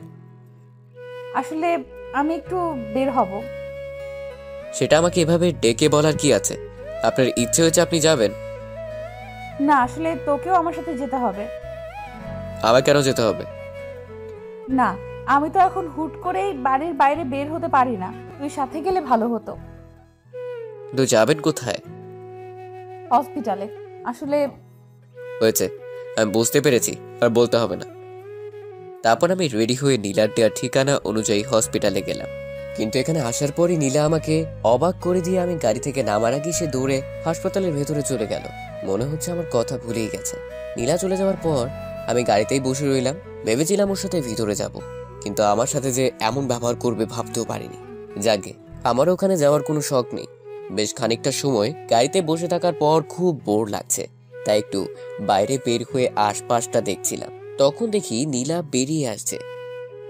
এতদিন পর দেখা, অথচ এত তাড়াতাড়ি বেরিয়ে এলো। পরক্ষণে দেখি নীলা তার চোখ মুছতে মুছতে এদিকে আসছে, মনে হচ্ছে কান্না করছে। নীলা সোজা এসে গাড়িতে ঢুকে পড়লো, তাই আমিও গাড়িতে এসে বসলাম। উঠে দেখি নীলার কান্না বেড়ে গেছে। কিছুক্ষণ বসে বসে ওর কান্না দেখার পর জিজ্ঞেস করলাম, এভাবে কাঁদছেন কেন? নীলা ভাইকে ঠিক নেই? না, ও একদম ঠিক আছে। ডাক্তার বলেছে ও অল্প কিছুদিন পর বাড়িও যেতে পারবে। এটা তো একটা ভালো খবর, তাহলে কাঁদছেন কেন? আমি এত সুন্দর করে রিকোয়েস্ট করলাম, তবুও নিলয়ের সাথে আমাকে দেখা করতে দিল না। ওই মেয়েটা, মানে ওর ভাবি, ও আমাকে ভেতরে ঢুকতে দিলই না। কত করে বললাম তবুও। ওই মেয়েটা ওর পাশে বসে আছে আর বলেছে ওর স্বামীকে নাকি ও দেখে রাখতে পারে। আমাকে ওখান থেকে তাড়িয়ে দিল। তারপর নিলয়ের বাবাও বলল চলে যেতে। উনি নাকি চান না হসপিটালে কোনো ঝামেলা করতে। আমি কি ওখানে ঝামেলা করতে গিয়েছিলাম নাকি? আমাকে একবার নিলয়ের সাথে দেখা করতে দিলেই তো আমি চলে আসতাম। নীলা আর কিছু বলল না। আমি গাড়ি নিয়ে সোজা হসপিটাল ত্যাগ করলাম। নীলা কিছুক্ষণ নিজের মতো কেঁদে জানালায় হেলান দিয়ে বসে আছে। আমিও গাড়ি চালাচ্ছি, কেউ আর কোনো কথা বলিনি। আজকে নীলার কান্না থামানোর কোনো চেষ্টাই আমি করিনি। জানি না কেন, হয়তো এখন ওর কষ্টে আমার আর কষ্ট হয় না।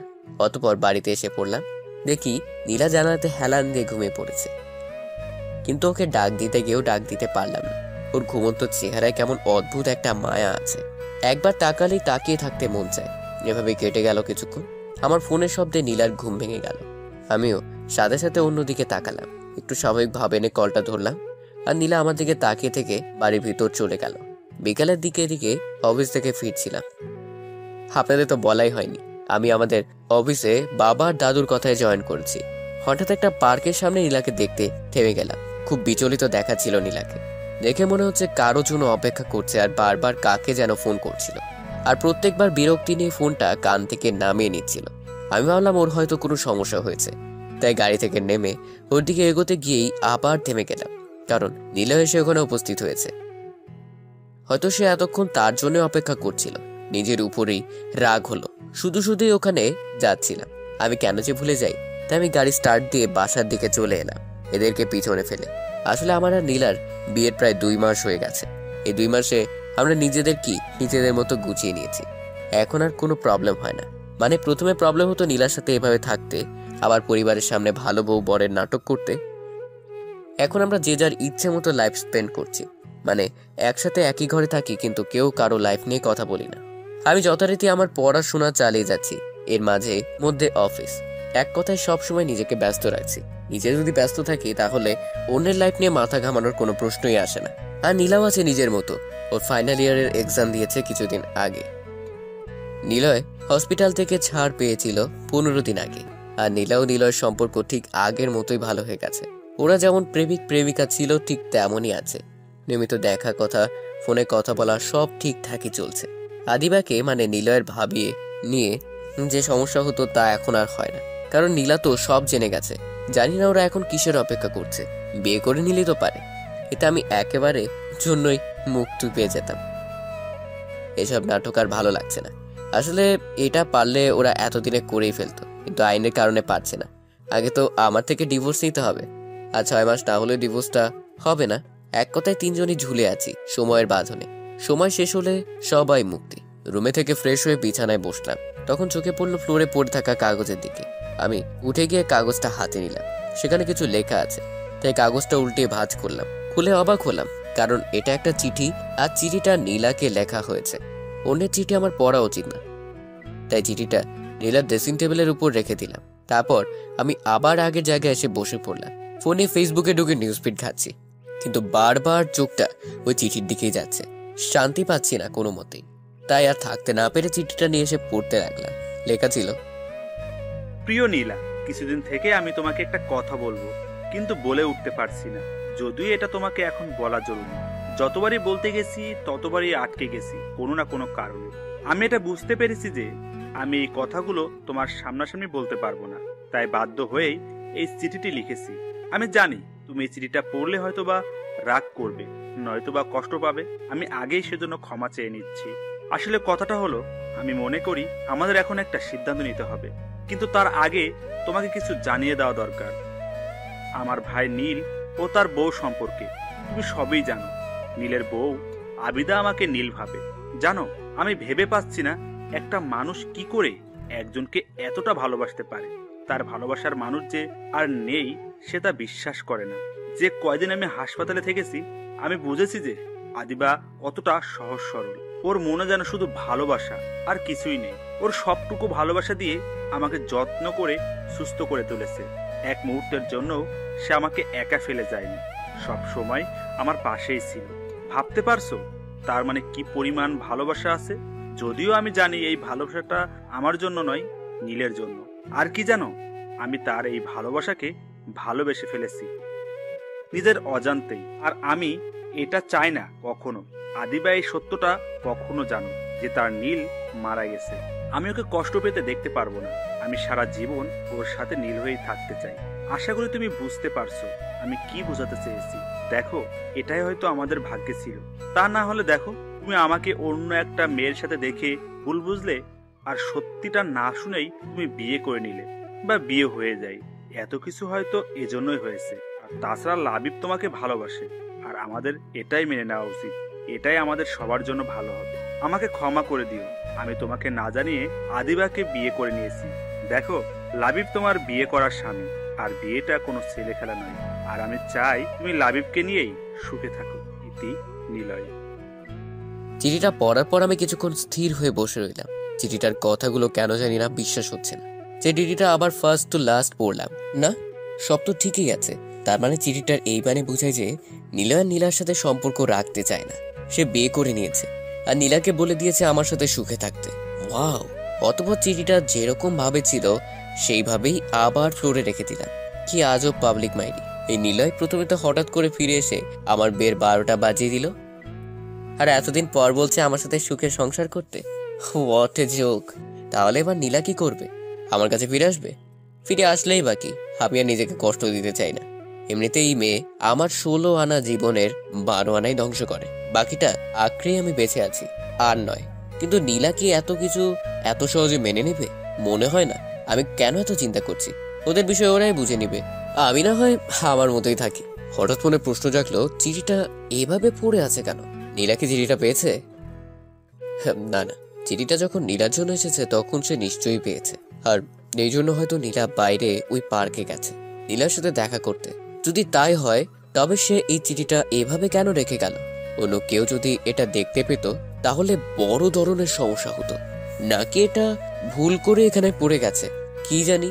অতঃপর আমি ওয়াশরুমে গেলাম ফ্রেশ হতে। চিঠিটা তার জায়গাতেই পড়ে আছে। কিছুক্ষণ বের হয়ে দেখি নীলা চলে এসেছে। হাত মুখ দিয়ে মুখ ঢেকে বিছানার কিনারায় বসে আছে।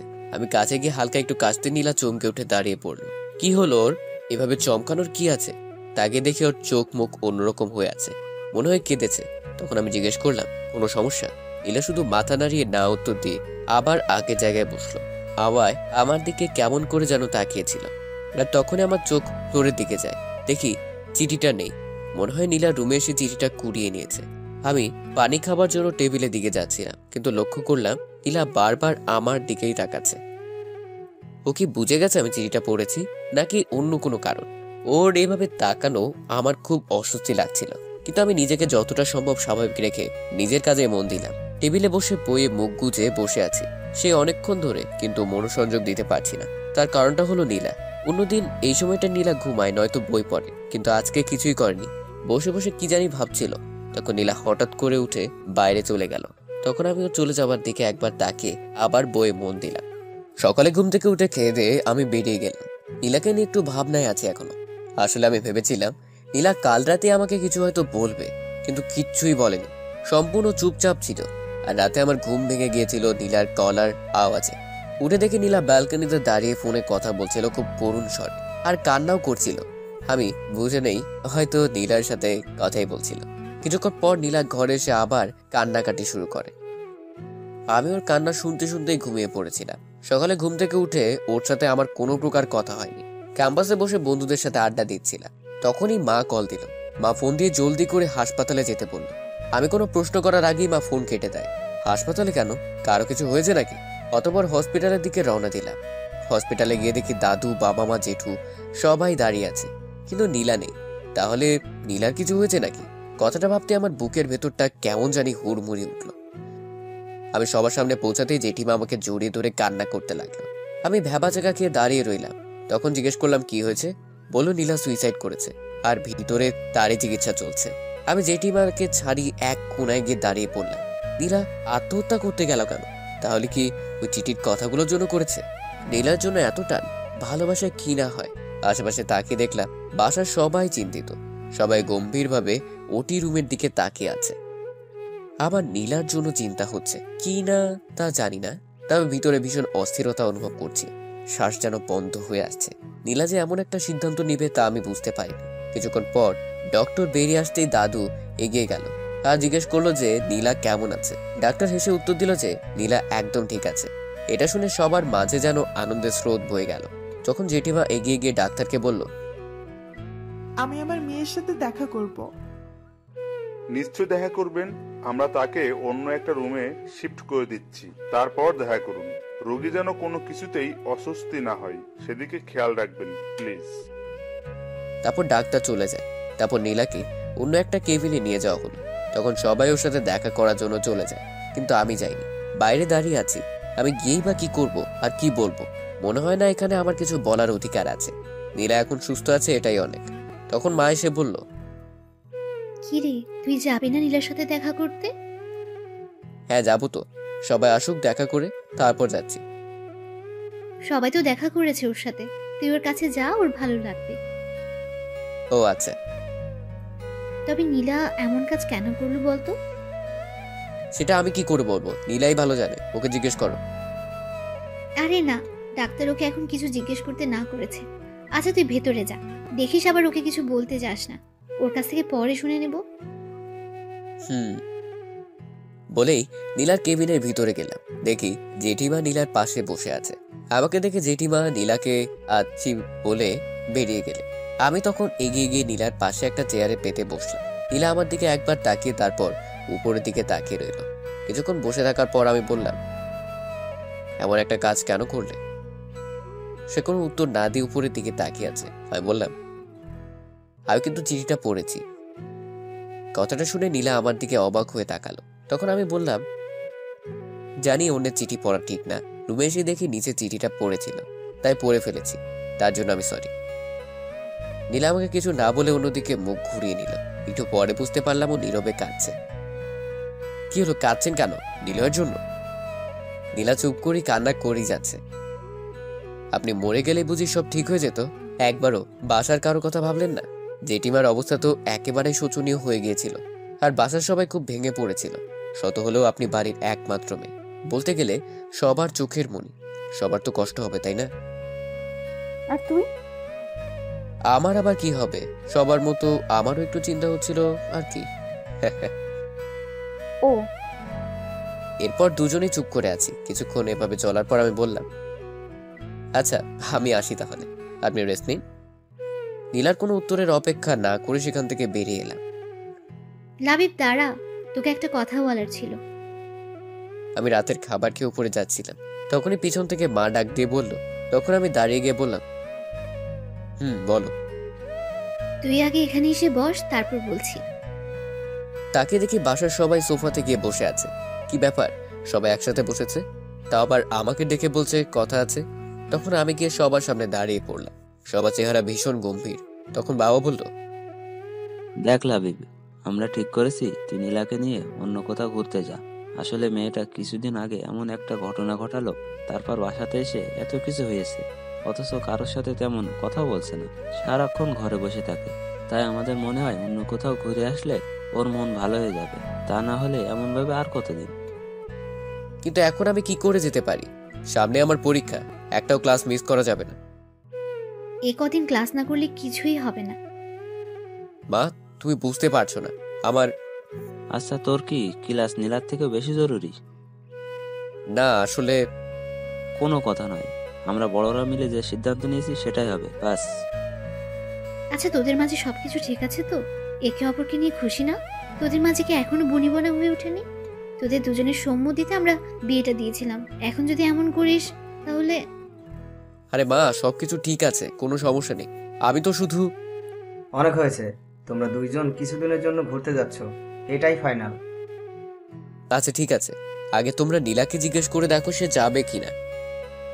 তারপর আমি ওখান থেকে চলে এলাম। আসলে নীলা হাসপাতাল থেকে বাসায় ফিরেছে আজ থেকে এক পক্ষকাল হতে চলল। নীলা এখন সুস্থ, তবুও বাসার সবাই ওকে নিয়ে টেনশনে আছে। কারণ নীলা বাসা ফেরার পর থেকে ভীষণ চুপচাপ থাকে, আর এই কয়দিনেও বাসা থেকে বের হয়নি। আর বাসার সবার মনে একটা প্রশ্নই রয়ে গেছে যে নীলা এমন কাজ কেন করতে গিয়েছিল, কি এমন কষ্ট আছে ওর। মা তাকে জিজ্ঞেস করেছিল একবার, তবে কিচ্ছু বলেনি। টেবিলের খাবার টেবিলে রেখে সে উঠে গিয়েছিল, তাই আর কেউ তাকে কিছু জিজ্ঞেস করেনি। আর আমার সাথেও নীলার তেমন কথা হয়নি। আমি নিজে থেকে কখনো কিছু বলতে যাই না। কয়েকবার নীলা কিছু বলতে এসেছিল, তখন আমি এড়িয়ে গিয়েছিলাম। তবে একটা বিষয় আমাকেও কিঞ্চিত ভাবাচ্ছে, এই কয়েকদিনে নীলার চেহারা অনেকটাই ভেঙে গেছে। আমি ডুবে না গিয়ে ছাদে গেলাম। এটা আমার এখন অভ্যেস, রাতের খাবার খেয়ে ছাদে আসা। ছাদে রাতের পরিবেশটা খুব ভালো লাগে আমার। আজকে বেশিক্ষণ ছাদে দাঁড়ালাম না, নিজের রুমে চলে এলাম। এসে দেখি মা রুমে নীলার সাথে কথা বলছিল। হয়তো আমাকে দেখে থেমে গেল। আমাকে দরজায় দাঁড়িয়ে থাকতে দেখে মা বলল, এতক্ষণ কোথায় ছিলি তুই? ছাদে ছিলাম। কেন, কোনো কাজ ছিল? এই রাতের বেলা তুই ছাদে কি করছিলি? নীলা একা একা রুমে বসে আছে। আমি কিছু বললাম না, চুপ করে আছি। তখন মা নীলাকে বলল, কি বললাম বুঝতে পারছিস তো? কাল সকালে আমাকে জানাবে কিন্তু। তাহলে আমি এখন যাই। মা চলে যাবার পর আমি আমার টেবিলে বসে পড়লাম। তখন নীলা পেছন থেকে বলল, কাকিমা বলছিল আমাদের দুজনকে কোথাও ঘুরতে পাঠাতে চায়। জানি, আমাকে একটু আগেই বলেছে। আর আমাকে বলল তোর সাথে কথা বলতে, কোথায় যাই তা কালকে জানাতে। কিন্তু তার আগে আমি জানতে চাই তুই কি যেতে রাজি আছিস? এখানে আমার যেতে চাওয়া না যাওয়ার কোনো কথা নেই। আমাকে চাইলেও যেতে হবে আর না চাইলেও যেতে হবে। সবাই আপনার কথা ভেবে এই প্ল্যানটা করেছে, অতএব এটা আপনার সিদ্ধান্তের উপর নির্ভর করছে। কেন, তুই কি যেতে চাস না? আমি তো বললামই, এখানে আমার মতামতটা ইম্পর্টেন্ট না। আপনি যেতে চাইলে আমাকেও যেতে হবে। তার মানে তুই যেতে চাস না? দেখুন, আমি একবারও বলিনি যে আমি যেতে চাই না। তুই এভাবে কথা বলছিস কেন? আমি কয়েকদিন থেকে লক্ষ্য করছি তুই আমাকে এড়িয়ে চলছিস। আমি কিছু বলতে গেলেই তুই কোনোভাবে সরে যাচ্ছিস। তুই কি আমাকে ইগনোর করছিস? আপনার হয়তো কোথাও একটা ভুল হচ্ছে। আমি আপনাকে ইগনোর করতে যাব কেন? আমার সে যোগ্যতা আছে নাকি? আর যদি আপনি ভাবেন যে আমি আপনাকে এড়িয়ে চলছি, তো আমাকে এখানে এটাই বলবো যে আমি আপনাকে সেই বিয়ের পর থেকে এড়িয়ে চলি। আর আপনিও তো এটাই চেয়েছিলেন। আমাদের মাঝে তো এমনটাই কথা হয়েছিল, কেউ কারো ব্যাপারে কোনো কথা বলবো না, আর যে যার মতো থাকবো। সময় হলে একে অপরকে মুক্ত করে দিব। আমি তো সেটাই মেনে চলছি। আর আজকে আপনার মনে হচ্ছে যে আমি আপনাকে এড়িয়ে চলি? স্ট্রেঞ্জ। ওই এতদিন তো আপনি এমন কিছুই বলেননি, আর এখন এই কথা বলার মানেই বা কি? নীলা চুপচাপ আমার কথাগুলো শুনছিল। অতঃপর বিছানায় গিয়ে চুপ করে উল্টো দিকে মুখ করে শুয়ে পড়ল। আর আমিও আমার কাজে মন দিলাম। কিছুক্ষণ পর শুনতে পেলাম নীলার চাপা কষ্টের আওয়াজ। ভাবলাম মাথায় নেব না। ওমা, কিছুক্ষণ পর দেখি কান্নার আওয়াজ আরো বেড়ে গেল। কতক্ষণ আর এভাবে থাকা যায়? উঠে গিয়ে বিছানার পাশে গিয়ে জিজ্ঞেস করলাম, আপনি কি কাঁদছেন নাকি? কোনো উত্তর নেই, শুধুই কান্নার আওয়াজ। আরে কাঁদছেন কেন? একটু আগেই তো ঠিক ছিলেন। তখন নীলা শোয়া অবস্থাতেই কাঁদতে কাঁদতে জবাব দিল, আমি কাঁদলে তোর কি? তুই জেনে কি করবি? আমার আবার কি হবে? কাঁদছিলেন তাই জিজ্ঞেস করলাম, সরি। তারপর আমি আবার নিজের জায়গায় চলে এলাম। একটু পর দেখি নীলা চোখ মুছতে মুছতে ওয়াশরুমে চলে গেল। কিছুক্ষণ পর বেরিয়ে এসে আমার পিছনে দাঁড়িয়ে পড়লো মনে হয়। তখন আমি পিছন ফিরে বললাম, কিছু কি বলবেন? তুই তো আমাকে ভালোবাসতিস, তাই না? মানে? ভালোবাসতিস কিনা? কি হলো, কথা বলছিস না কেন? বাসতাম হয়তো। প্লিজ এখানেও হেয়ালি করিস না। কিন্তু আপনি হঠাৎ করে এই প্রশ্ন কেন করছেন? জানিস, আমি এই কয়েকদিন অনেক ভেবেছি, আর এখন আমি আমার ভুলটা বুঝতে পেরেছি। তুই আমাকে সেই প্রথম থেকেই ভালোবেসে গিয়েছিলিস, আর আমি তোকে অবহেলা করে গেছি, অনেক কষ্ট দিয়েছি। না রে তোকে? জানিস, আমি খুব কষ্ট করেই বুঝে গেছি তুই কতটা কষ্ট পেয়েছিস এতদিন, কিন্তু আমাকে কিছুই বলিসনি। কি করে সহ্য করতি তুই? আমি হেসে দিয়ে বললাম, আপনার আবার কি হলো? আমাকে ক্ষমা করে দে, আমি বুঝতে পারিনি।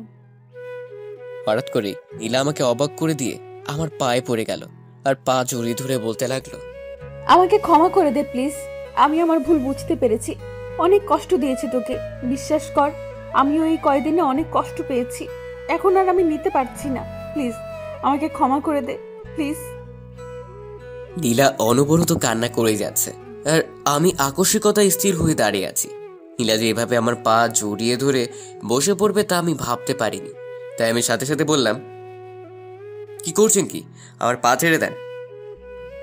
আমি নীলার থেকে আমার পা ছাড়িয়ে নিয়ে একটু দূরে সরে এলাম।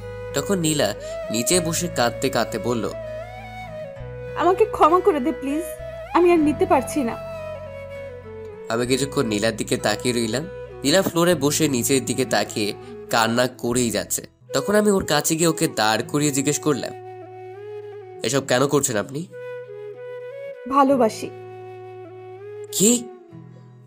হুম, কখন থেকে? যখন থেকে বুঝতে পেরেছি। আচ্ছা। তখন আমি হাসি মুখে মুচকি হেসে ওর থুতনিতে ধরে মুখটা তুলে জিজ্ঞেস করলাম, তো কতটা ভালোবাসো? আমার এমন ভাব দেখে সাথে সাথে আমাকে জড়িয়ে ধরে কাঁদতে কাঁদতে বলল, খুব খুব ভালোবাসি, সারা জীবন তোকেই ভালোবাসবো। নীলা আমাকে এভাবে জড়িয়ে ধরে দাঁড়িয়ে রইল। তখন আমি ওকে হঠাৎ করে একটা ধাক্কা দিয়ে বললাম, নাটক না নাটক, আমাকে ভালোবাসো। আমি আর নিজেকে কষ্ট দিতে ভুলটি করছি না। অনেক কষ্ট পেয়েছি তোমাকে ভালোবেসে, কিন্তু এখন আর পারবো না। ভালোবাসা কোনো খেলার জিনিস না যে যেভাবে ইচ্ছা সেভাবেই খেলতে পারবে। নীলা খুবই অবাক হয়ে আমার দিকে তাকিয়ে রইল আর বলল, বিশ্বাস কর, আমি তোকে সত্যি অনেক ভালোবাসি, প্লিজ বোঝার চেষ্টা কর। একটা হাসি দিয়ে বললাম, আমি খুব ভালো করে বুঝতে পারছি আমি তোমার কাছে একটা সেকেন্ড অপশন ছিলাম। যখন তুমি নিলয়কে ভুল বুঝলে তখন আমার কাছে এসেছিলে, তারপর আমাকে আবার ছুটে ফেলে দিয়ে নিলয়ের কাছে চলে গেলে। আর এখন যখন নিলয় তোমাকে ছেড়ে চলে গেল তখন আমি তোমার একমাত্র অপশন হয়ে গেলাম। তাই আমার কাছে ফিরে আসতে চাইছো। এসব ভালোবাসা টালোবাসা কিচ্ছুই না, স্বার্থপরতা। কথাগুলো বলা শেষ করেই আমি রুম থেকে বেরিয়ে এলাম। নীলার দিকে একবারও তাকাইনি। সে কখন থেকে ছাদে বসে আছি তারপরও শান্তি পাচ্ছি না। এখনো মনের ভিতর নীলার কথাগুলো ঘুরপাক খাচ্ছে। আর সবকিছু শেষে একটা কথাই আসছে, নীলা কি সত্যি আমাকে ভালোবাসে, নাকি ওটাও ওর? লাবি। ভাবনায় ছেদ পড়লো। পেছন থেকে কারো ডাকি, গলা শুনে বুঝে গেলাম নীলা। পিছন না ফিরে বললাম, আপনি এখানে কি করছেন? আগে বল, তুই এখনো রুমে না গিয়ে ছাদে কি করছিস? আমার এখানে ভালো লাগছে না, তাই বসে আছি। তাই বলে এত রাত পর্যন্ত? ঘড়িতে দেখেছিস কটা বাজে? রাত 2টা বাজতে চলেছে। তো কি হয়েছে? কি হয়েছে মানে? তুই রুমে আয়। যাব না বলছি না। একটা কথা আপনাকে কতবার বলবো, জান না, আপনি গিয়ে শুয়ে পড়ুন। আমি তো যাবই, কিন্তু তুই এখানে থেকে কি করবি শুনি? দাঁড়িয়ে থাকবো। সারা রাত দাঁড়িয়ে থাকতে পারবি? বোর হয়ে যাবি না? না। আচ্ছা ঠিক আছে, তাহলে আমিও না হয় তোর সাথে এখানেই দাঁড়িয়ে থাকবো। কথাটা বলে নীলা আমার বাম হাতটা জড়িয়ে ধরে কাঁধে মাথা রেখে বলল, তুই চাইলে সারা রাত থাকবো, শুধু তুই আর আমি। নীলার এরকম আচরণে খুব বিরক্ত লাগছিল, তাই রেগে গিয়ে ওকে একটা ধাক্কা দিলাম। ধাক্কাটা বোধহয় একটু জোরেই দিয়ে ফেলেছি। হঠাৎ এমন ধাক্কাকে নীলা ভারসাম্য রক্ষা করতে না পেরে একটু দূরে গিয়ে নিচে পড়ে গেল। ধাক্কা দিয়ে আমি রাগী গলায় বললাম, দয়া করে এই ধরনের নাটকগুলো আর আমার সাথে করবেন না, সহ্য হয় না আমার। আর প্লিজ দয়া করে এখান থেকে যান, আমাকে একটু একা থাকতে দিন, একটু শান্তিতে থাকতে দিন।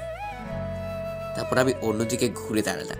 কিছুক্ষণ পর অনুভব করলাম যে আমার পিছনে আবারও কেউ একজন এসে দাঁড়িয়েছে। তার মানে নীলা এখনো যায়নি। আপনার সমস্যা কি? আমাকে কি একটু শান্তি দিবেন না? যান এখান থেকে। একটা কথা, আপনাকে আর কতবার? তারপর ঘুরি তাকে নীলার দিকে তাকাতে আমার কথা বন্ধ হয়ে গেল। তাকে দেখি নীলা অজ্ঞান হয়ে নিচে পড়ে গেছে আর কপাল থেকে রক্ত পড়ছে। আসলে যখন নীলাকে ধাক্কা দিয়েছিলাম তখনই মনে হয় ওর কপালটা দেয়ালের সাথে ধাক্কা খায়, ও আঘাত পায়, তাই সে অজ্ঞান হয়ে পড়ে। কি করলাম আমি এটা? সাথে সাথে আমি নীলার কাছে গিয়ে ওকে ডাক দিলাম, কিন্তু সারা নেই। তাই নীলাকে আমি কোলে তুলে নিয়ে রুমে চলে এলাম আর বিছানায় শুয়ে দিলাম। তারপর চোখে পানি ছিটাতেই নড়ে উঠলো। চোখ খুলে আমার দিকে তাকিয়ে রইল এক দৃষ্টিতে। নিজেকে তখন অপরাধী মনে হচ্ছিল, তাই বললাম, সরি, আসলে আমি ইচ্ছা করে করিনি। রাগের মাথায় এত জোরে ধাক্কাটা দিয়ে ফেলেছি। নীলা শুধু একটা হাসি দিয়ে বলল, ওটা কোনো ব্যাপার না। আমি আর কিছু না বলে ফার্স্ট এইড বক্সটা নিয়ে এলাম।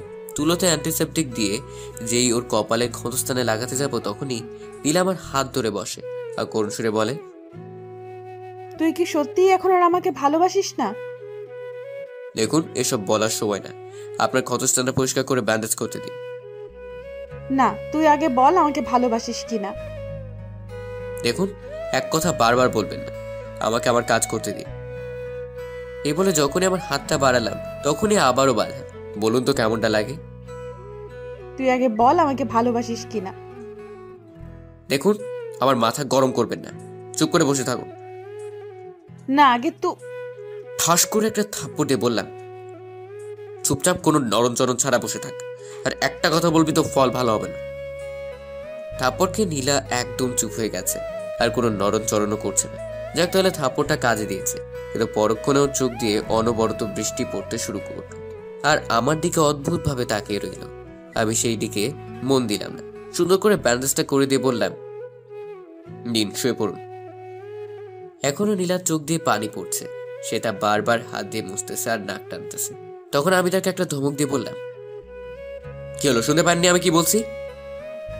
নীলা যেন হঠাৎ আমার এমন ধমক শুনে কেঁপে উঠে, কিন্তু সে বসে দেখে সে একই কাজ করছে, সে কান্না করার নাক টানা। এখন আমি কি করি? নিরুপায় হয়ে বললাম, আসলে আমি সরি, আপনি আমার কথা শুনছিলেন না তো, তাই থাপ্পড় মেরেছি। আমি সেই জন্য কাঁদছি না, আর আমি কোনো বাচ্চা নই যে একটা থাপ্পড় খেয়েই ভাবে কান্না করব। তাহলে? এমনিতেই। মানে? তুই যখন আমাকে ভালোই বাসিস না, তাহলে এত টান কিসের আমার প্রতি তোর? আমার আঘাত নিয়ে তোরা তো মাথা ব্যথা কেন? এখানে ভালোবাসার কিছু নেই, আর আপনার আঘাত নিয়েও আমার কোনো প্রকার মাথা ব্যথা নেই। আঘাত যেহেতু আমার কারণে লেগেছিল, তাই এসব করছি। ও আচ্ছা, তাহলে ধন্যবাদ। এখানে ধন্যবাদের কিছুই নেই, বললামই তো আমার কারণে হয়েছে তাই। হ্যাঁ, বুঝতে পারছি। যা ঘুমা গিয়ে, আমার জন্য আর তোকে কষ্ট করতে হবে না। আপনিও ঘুমিয়ে পড়ুন। আমার ঘুম নিয়ে তোর ভাবতে হবে না। আমি আর কিছু বললাম না, সোজা সোফাতে এসে শুয়ে পড়লাম, আর সাথে সাথে এক লাফে উঠে গেলাম। এ কি, সোফা ভিজা কেন? এখানে পানি এলো কই থেকে? আমাকে বলছিস? এখানে তো আপনি ছাড়া কেউ নেই। হ্যাঁ, আপনাকে বলছি, এখানে পানি এলো কই থেকে? আমি কি জানি, হয়তো রুমে বৃষ্টি পড়ছে, নয়তো বা বিড়ালে হিসু করে দিয়েছে। মজা করছেন আমার সাথে? একদম না। আচ্ছা, তোর সোফাতে ভেজা, তাহলে তুই ঘুমাবি কই? তুই তো আর বিড়ালের হিসু করা জায়গায় ঘুমোতে পারিস না, আর তোর তো আবার জ্বরের অ্যালার্জি আছে। এক কাজ কর, আজ রাতে তুই না হয় আমার সাথে খাটেই ঘুমাতে পারিস, আমার কোনো প্রবলেম নেই। দরকার নেই, আপনাকে আমার জন্য কষ্ট করতে হবে না। আমি না হয় ছাদের রুমে ঘুমাবো, নয়তো বা এই ফ্লোরে। তোর ছাদের রুমে তো কালকে আন্টি তালা লাগিয়ে দিয়েছে, আর তুই ফ্লোরে ঘুমাবি, সেই সাহস আছে তোর? সমস্যা নেই আমার সাথে ঘুমাতে, আমার খাটটা যথেষ্ট বড়ই আছে। কি ঝামেলা পড়লাম রে বাবা, ফ্লোরে ঘুমাতে পারবো না কারণ অ্যালার্জি। তখন সামনে নীলার দিকে তাকিয়ে দেখলাম আমার মুখের দিকে তাকিয়ে মুখ টিপে টিপে হাসতেছে। বাহ, ভালোই মজা নিচ্ছে। আমার কাছে আর দ্বিতীয় কোনো অপশন নেই, তাই চুপচাপ বিছানাতে উঠে যাচ্ছিলাম, তখনই নীলা বলল, ওই দাঁড়া দাঁড়া। কি হলো? আগে যা, ওয়াশরুমে গিয়ে কাপড় চেঞ্জ করে আয়, পেছনটা একেবারেই ভিজে গেছে। তাকে দেখে সত্যি সত্যি ভিজে গেছে, লজ্জার ব্যাপার। পেছনটা শুধু ভিজেছে। তাই চুপচাপ ওয়াশরুমে গিয়ে কাপড় চেঞ্জ করে এসে বিছানায় শুতেই নীলা কঠিন কণ্ঠে বলল, এই শোন, বিছানায় থাকতে দিয়েছি বলে একদম আমার ধারে কাছেও ঘেঁষতে চেষ্টা করবি না। কোনো রকম সুযোগ নেওয়ার চেষ্টা করলে কিন্তু। এই শুনেন, আমার ক্যারেক্টার না এতটা লুজ না, আশা করি এতদিনে হয়তো বুঝতে পেরেছেন। তা ঠিক আছে, তবুও বলে দিলাম নিজের সেফটির জন্য। আচ্ছা, ঘুমা তাহলে। হঠাৎ করে ঘুম ভাঙলেই দেখি নীলা আমাকে আষ্টে পৃষ্ঠে জড়িয়ে ধরে বুকের উপর ভর করে শুয়ে আছে, আর সে ছেড়ে আমার সারা মুখে ও ঠোঁটের ছোঁয়া অনুভব করছিলাম। আর নীলা বলছিল, এই তোর এত ভাব কেন শুনি?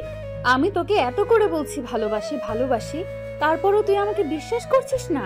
আমাকে এতগুলো কথা শোনালি, আমি নাকি এই, আমি নাকি সেই।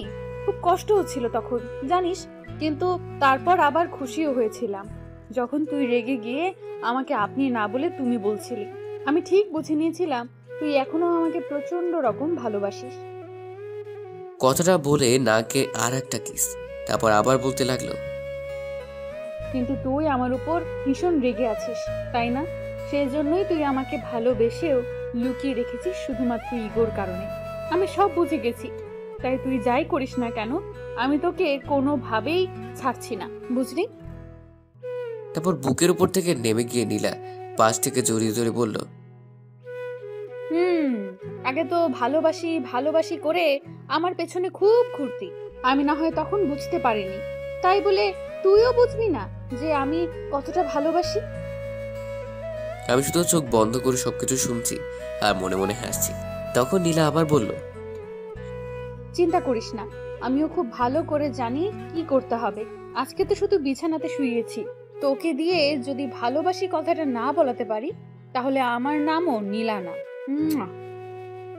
এই বলে গালে একটা লম্বা কিস করলো। আমিও মনে মনে বললাম আমিও দেখবো। অতঃপর নীলা আমাকে জড়িয়ে ধরেই ঘুমিয়ে পড়ে।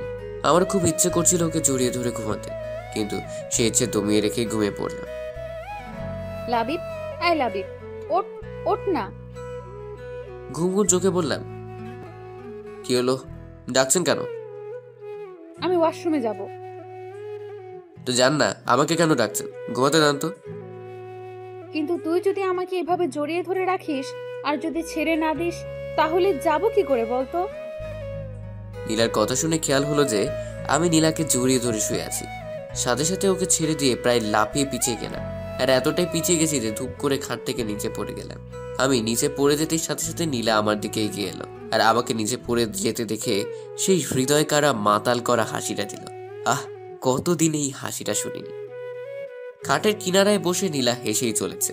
প্রথম প্রথম হাসিটা ভালো লাগছিল, কিন্তু যখন ননস্টপ হেসেই যাচ্ছে তখন গিয়ে আমার ইজ্জতে লাগলো। আমি উঠে দাঁড়িয়ে বললাম, এবার হাসার কি আছে, এটা জাস্ট একটা অ্যাক্সিডেন্ট ছিল। অ্যাক্সিডেন্ট? দেখুন, একদম হাসবেন না বলে দিলাম। কিন্তু নীলার এই হাসিটা থামছেই না, বিরক্ত লাগছে এখন হাসিটা। ধুর, এই বলে নিচে আসছিলাম, তখনই নীলা আমাকে পেছন থেকে এই শোনো বলে খাট থেকে উঠে নামতে যাচ্ছিল। তখনই ওর ওড়নার সাথে পা পেঁচিয়ে পড়ে যাচ্ছিল, তার আগেই আমি ধরে ফেলি ওকে।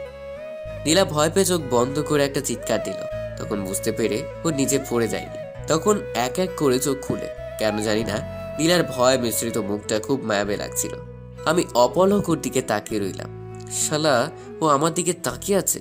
পরক্ষণে কিছু একটা শব্দে আমার হুঁশ ফেরে। সাথে সাথেই নীলাকে নিচে নামিয়ে দিলাম। নীলা মনে হয় লজ্জা পেয়েছে এমন ঘটনাতে, তাই মাথা নিচু করে সোজা ওয়াশরুমে ছুটে যায়। আমি ওর এভাবে চলে যাওয়া দেখে একটা মুচকি হাসি দিয়ে আবার বিছানাতে শুয়ে ঘুমিয়ে পড়লাম। হঠাৎ করে চোখের মধ্যে পানি ছিটা পড়তে আবারও ঘুমটা ভেঙে যায়, আর চোখ খুলে সামনে তাকাতেই আমার চক্ষু চরক গাছ। নীলা এখন আমার সামনে ভেজা চুলে শুধু শরীরে একটা তোয়ালে পেঁচিয়ে পেছন ফিরে দাঁড়িয়ে আছে। হঠাৎ এমন দৃশ্য দেখে আমি ভ্যাবাচাকা খেয়ে গেলাম, কিন্তু তারপর মুগ্ধ চোখে নীলার দিকে তাকিয়ে রইলাম। নীলা তোয়ালে খুলে শাড়ি পরতেছে। নীলা এখনো দেখেনি যে আমার ঘুম ভেঙে গেছে। আমি উঠে পড়েছি। নীলার শাড়ি পরা প্রায় শেষ। কাঁধের এক পাশে শাড়ির আঁচল ফেলে দিয়ে পিছন ঘুরতে আমাকে দেখে চমকে উঠে বলল, তুই কখন উঠলি? হঠাৎ করে নীলার এভাবে ঘুরে দাঁড়ানোতে আমি কিছুটা ভয় পেয়ে গেলাম। গলা দিয়ে কথা বের হচ্ছে না। কোন রকমে বলতে গেলাম, তাও তালগোল পাকি গেল। কখন উঠলাম? এই তো মাত্র। হ্যাঁ, এখনই উঠেছি। আমি কথাটা বলে আর ওখানে বসে থাকলাম না, সোজা ওয়াশরুমে ঢুকে গেলাম, কারণ নীলার সামনে বেশিক্ষণ থাকলে ধরা পড়ে যেতে পারি। আসার সময় দেখতে পেলাম নীলা আমার এরকম অদ্ভুত আচরণে অবাক হয়ে তাকিয়েছিল। ওয়াশরুম থেকে ফ্রেশ হয়ে বের হতেই আর এক দফা চমকাতে হলো, কারণ দেখি নীলা দাঁড়িয়ে। কোনো কিছু বুঝে ওঠার আগেই নীলা বলল, কাকিমা ডেকে গিয়েছিল নিচে যেতে, জলদি চল। ও আচ্ছা, চলেন তাহলে।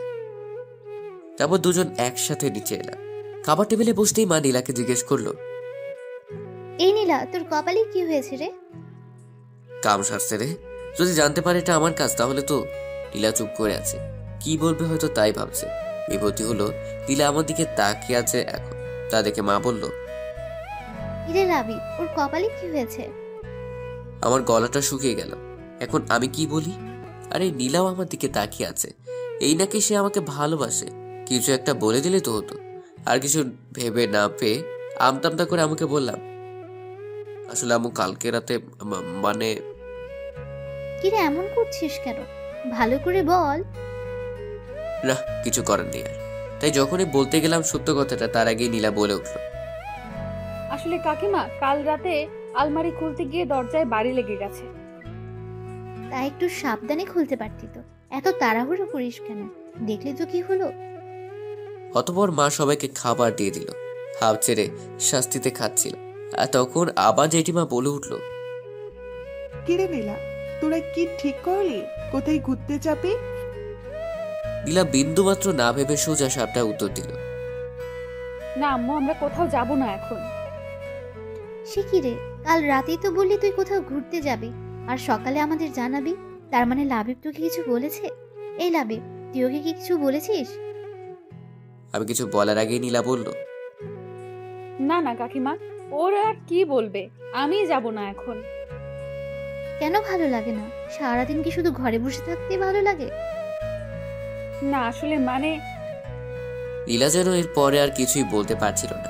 ওই সময় নীলার মুখটা দেখে আমারই কেমন যেন লাগলো। তাই আমি বললাম, মা আমরা যাচ্ছি। আচ্ছা। আমার কথা শুনে নীলা আমার দিকে অবাক হয়ে তাকিয়ে থাকলো। তারপর খেয়ে নীলা উপরে চলে গেল। আমিও কিছুক্ষণ পর উপরে চলে এলাম। ঘরে আসতেই নীলা হাস্যজ্জ্বল মুখে এসে আমাকে জড়িয়ে ধরে বলল, আমি জানতাম, আমি ঠিক জানতাম যে তুইও আমাকে ভালোবাসিস। তুই আমাকে এভাবে দূরে সরিয়ে রাখতেই পারবি না। তারপর ছেড়ে দিয়ে গালে একটা কিস করে আবার জড়িয়ে ধরে বলল, I love you so much. আমি তখন নীলাকে ঠেলে দূরে সরিয়ে দিয়ে বললাম, আপনি ভুল ভাবছেন, আমি আপনাকে ভালোবাসি না, আর কখনো বাসবো না। নীলার মুখটা নিমিষেই কালো হয়ে গেল আর বলল, ভালো না বাসলে তুই আমার সাথে ঘুরতে যেতে রাজি হলি কেন? তারপর নীলা একটা হাসি দিয়ে বলল, তুই আমার সাথে মজা করছিস না, আমাকে ভয় পাওয়ানোর চেষ্টা করছিস তাই না? দেখ, এরকম মজা একদম ভালো লাগে না, আমার কষ্ট হয় না বুঝি।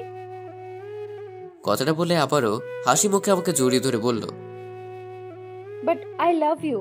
আর হ্যাঁ, ভবিষ্যতেও এরকম মজা আর আমার সাথে করবি না। এক মুহূর্তের জন্য তো আমার শ্বাসই বন্ধ হয়ে গিয়েছিল। নীলার এরকম আচরণে বেশ অবাক হলাম আমি। তারপর ওকে আবারও দূরে সরিয়ে দিয়ে বললাম, জি না, আমি কোনো মজা করছি না, আমি শুধু বাসার সকলের কথা ভেবে রাজি হয়েছি। তারা খুব আশা করেই পরিকল্পনা করেছে তাই। নীলার কোনো কথা বলল না, যা বলার ওর চোখ বলে দিল। আমার দিকে অসহায়ভাবে তাকিয়ে থেকে ওর চোখ দিয়ে অঝোর ধারায় পানি পড়তে লাগলো। আমার ওকে দেখে খুবই মায়া হচ্ছিল, কিন্তু এত সহজে ওকে ক্ষমা করতে পারছি না। তাই রেডি হয়ে ঘর থেকে বের হওয়ার আগে ওকে বললাম, আর হ্যাঁ, আপনার পছন্দ অনুযায়ী একটা জায়গা সিলেক্ট করে রাখবেন। এই বলে আমি ভার্সিটির দিকে রওনা দিলাম। নীলা শুধু নিজের দিকে তাকিয়ে দাঁড়িয়ে দাঁড়িয়ে কাঁদছিল। আমার বাসায় ফিরতে প্রায় রাত হয়ে গেল, কারণ আজ একটা ফ্রেন্ডের বার্থডে ছিল। নীলা অনেকবার কল দিয়েছিল, ধরিনি। একের পর এক ফোন করেই যাচ্ছিল, তাই একবার ফোনটা ধরেছিল। তখন ও বলল, কখন আসবো?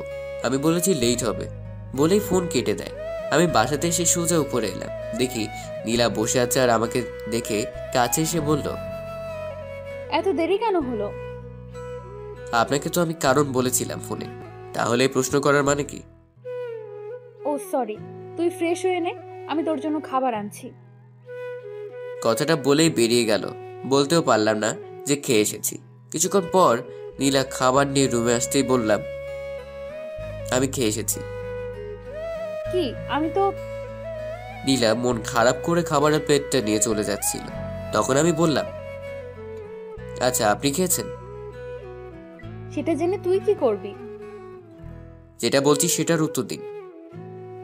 না, কেন?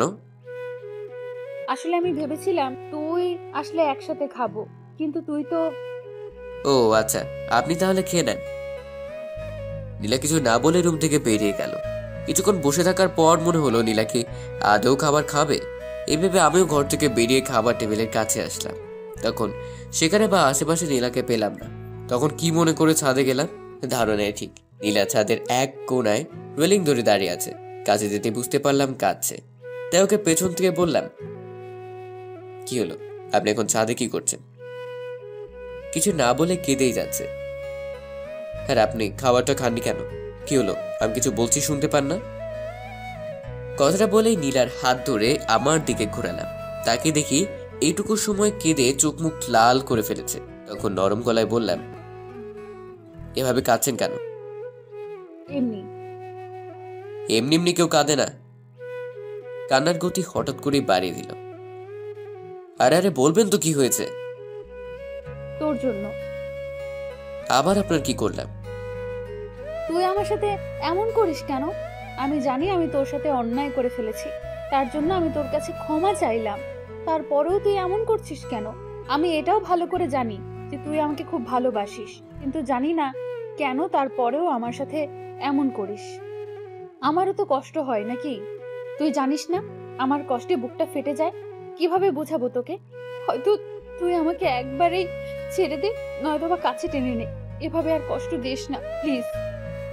হঠাৎ করে চোখ মুছতে মুছতে সিরিয়াস ভাবে বলল, আজকে তোকে স্পষ্টভাবে বলতেই হবে, তুই আমাকে ভালোবাসিস কিনা বল। কি হলো, কথা বলছিস না কেন বল? শান্ত গলায় বললাম, না বাসি না। নীলা কথাটা শুনে আবার কান্নায় ভেঙে পড়লো আর বলল, তুই আবারও মিথ্যা কথা বলছিস। নীলার এরকম কান্না দেখে আমার হাসি পেয়ে গেল। না, অনেক হয়েছে, আর না, আরো কাঁদলে সমস্যা হয়ে যাবে। তবে নীলাকে কাছে টেনে বুকে নিয়ে বললাম, আল্লে বাবা লে, আর কাঁদে না, আর কাঁদে না বাবু। ঠিক আছে ঠিক আছে, আমি আর তোমার সাথে এরকম করবো না, সরি। এবার নীলার কান্না দেখে কে বুকে মাথা রেখে কাঁদতে কাঁদতে আমার শার্টটা ভিজিয়ে দিল। অনেক কষ্টে শান্ত করার পর নীলার নাক টানতে টানতে বলল, তাহলে বলো আমাকে ভালোবাসো। বাসি তো, খুব ভালোবাসি। তাহলে আমার সাথে এমন করছিলি কেন? সেজন্য সরি আমার বাবুই পাখিটা। কথাটা বলে কপালে একটা চুমু দিলাম। তখন নীলা বলল, আর আমার সাথে এমন করবে না তো? না, একেবারেই না। তাহলে আমাকে শক্ত করে জড়িয়ে ধরো। তখন আমি নীলাকে নিজের বাহু ডোরে আবদ্ধ করে নিলাম। নীলা আমাকে তার সমস্ত শক্তি নিয়ে জড়িয়ে আছে। মনে হয় আমি ছাড়া পেলে কোথাও পালিয়ে যাব। তখন আমি নীলাকে বললাম, এই শুনছো, মেঘ ডাকছে, মনে হয় বৃষ্টি আসবে। আসতে দাও। তুমি জানো আমার তোমার সাথে বৃষ্টিতে ভেজার অনেক শখ। ও তাই বুঝি, কিন্তু আমার তো আবার বৃষ্টিতে অ্যালার্জি। নীলা সেটা টের পেয়েই আমাকে ভেতরে নিয়ে যেতে চাইলো। তখন আমি ওকে শক্ত করে জড়িয়ে ধরে ছাদেই দাঁড়িয়ে রইলাম। তখন নীলা অবাক হয়ে বলল, এই কি করছো? তুমি ভিজে যাচ্ছ তো, চলো ভেতরে চলো। না। কেন? তোমার সাথে বৃষ্টিতে ভিজবো। কিন্তু তোমার সমস্যা হবে, জ্বর আসবে তো। আসলে আসতে দাও, তুমি আছো কি করতে? এই বলেই আমি নীলার ঠোঁটে একটা লম্বা লিপ কিস করলাম। তারপর নীলা আর কিচ্ছু বলেনি। এরপর আমরা হারিয়ে যাই ভালোবাসার পরম সাগরে।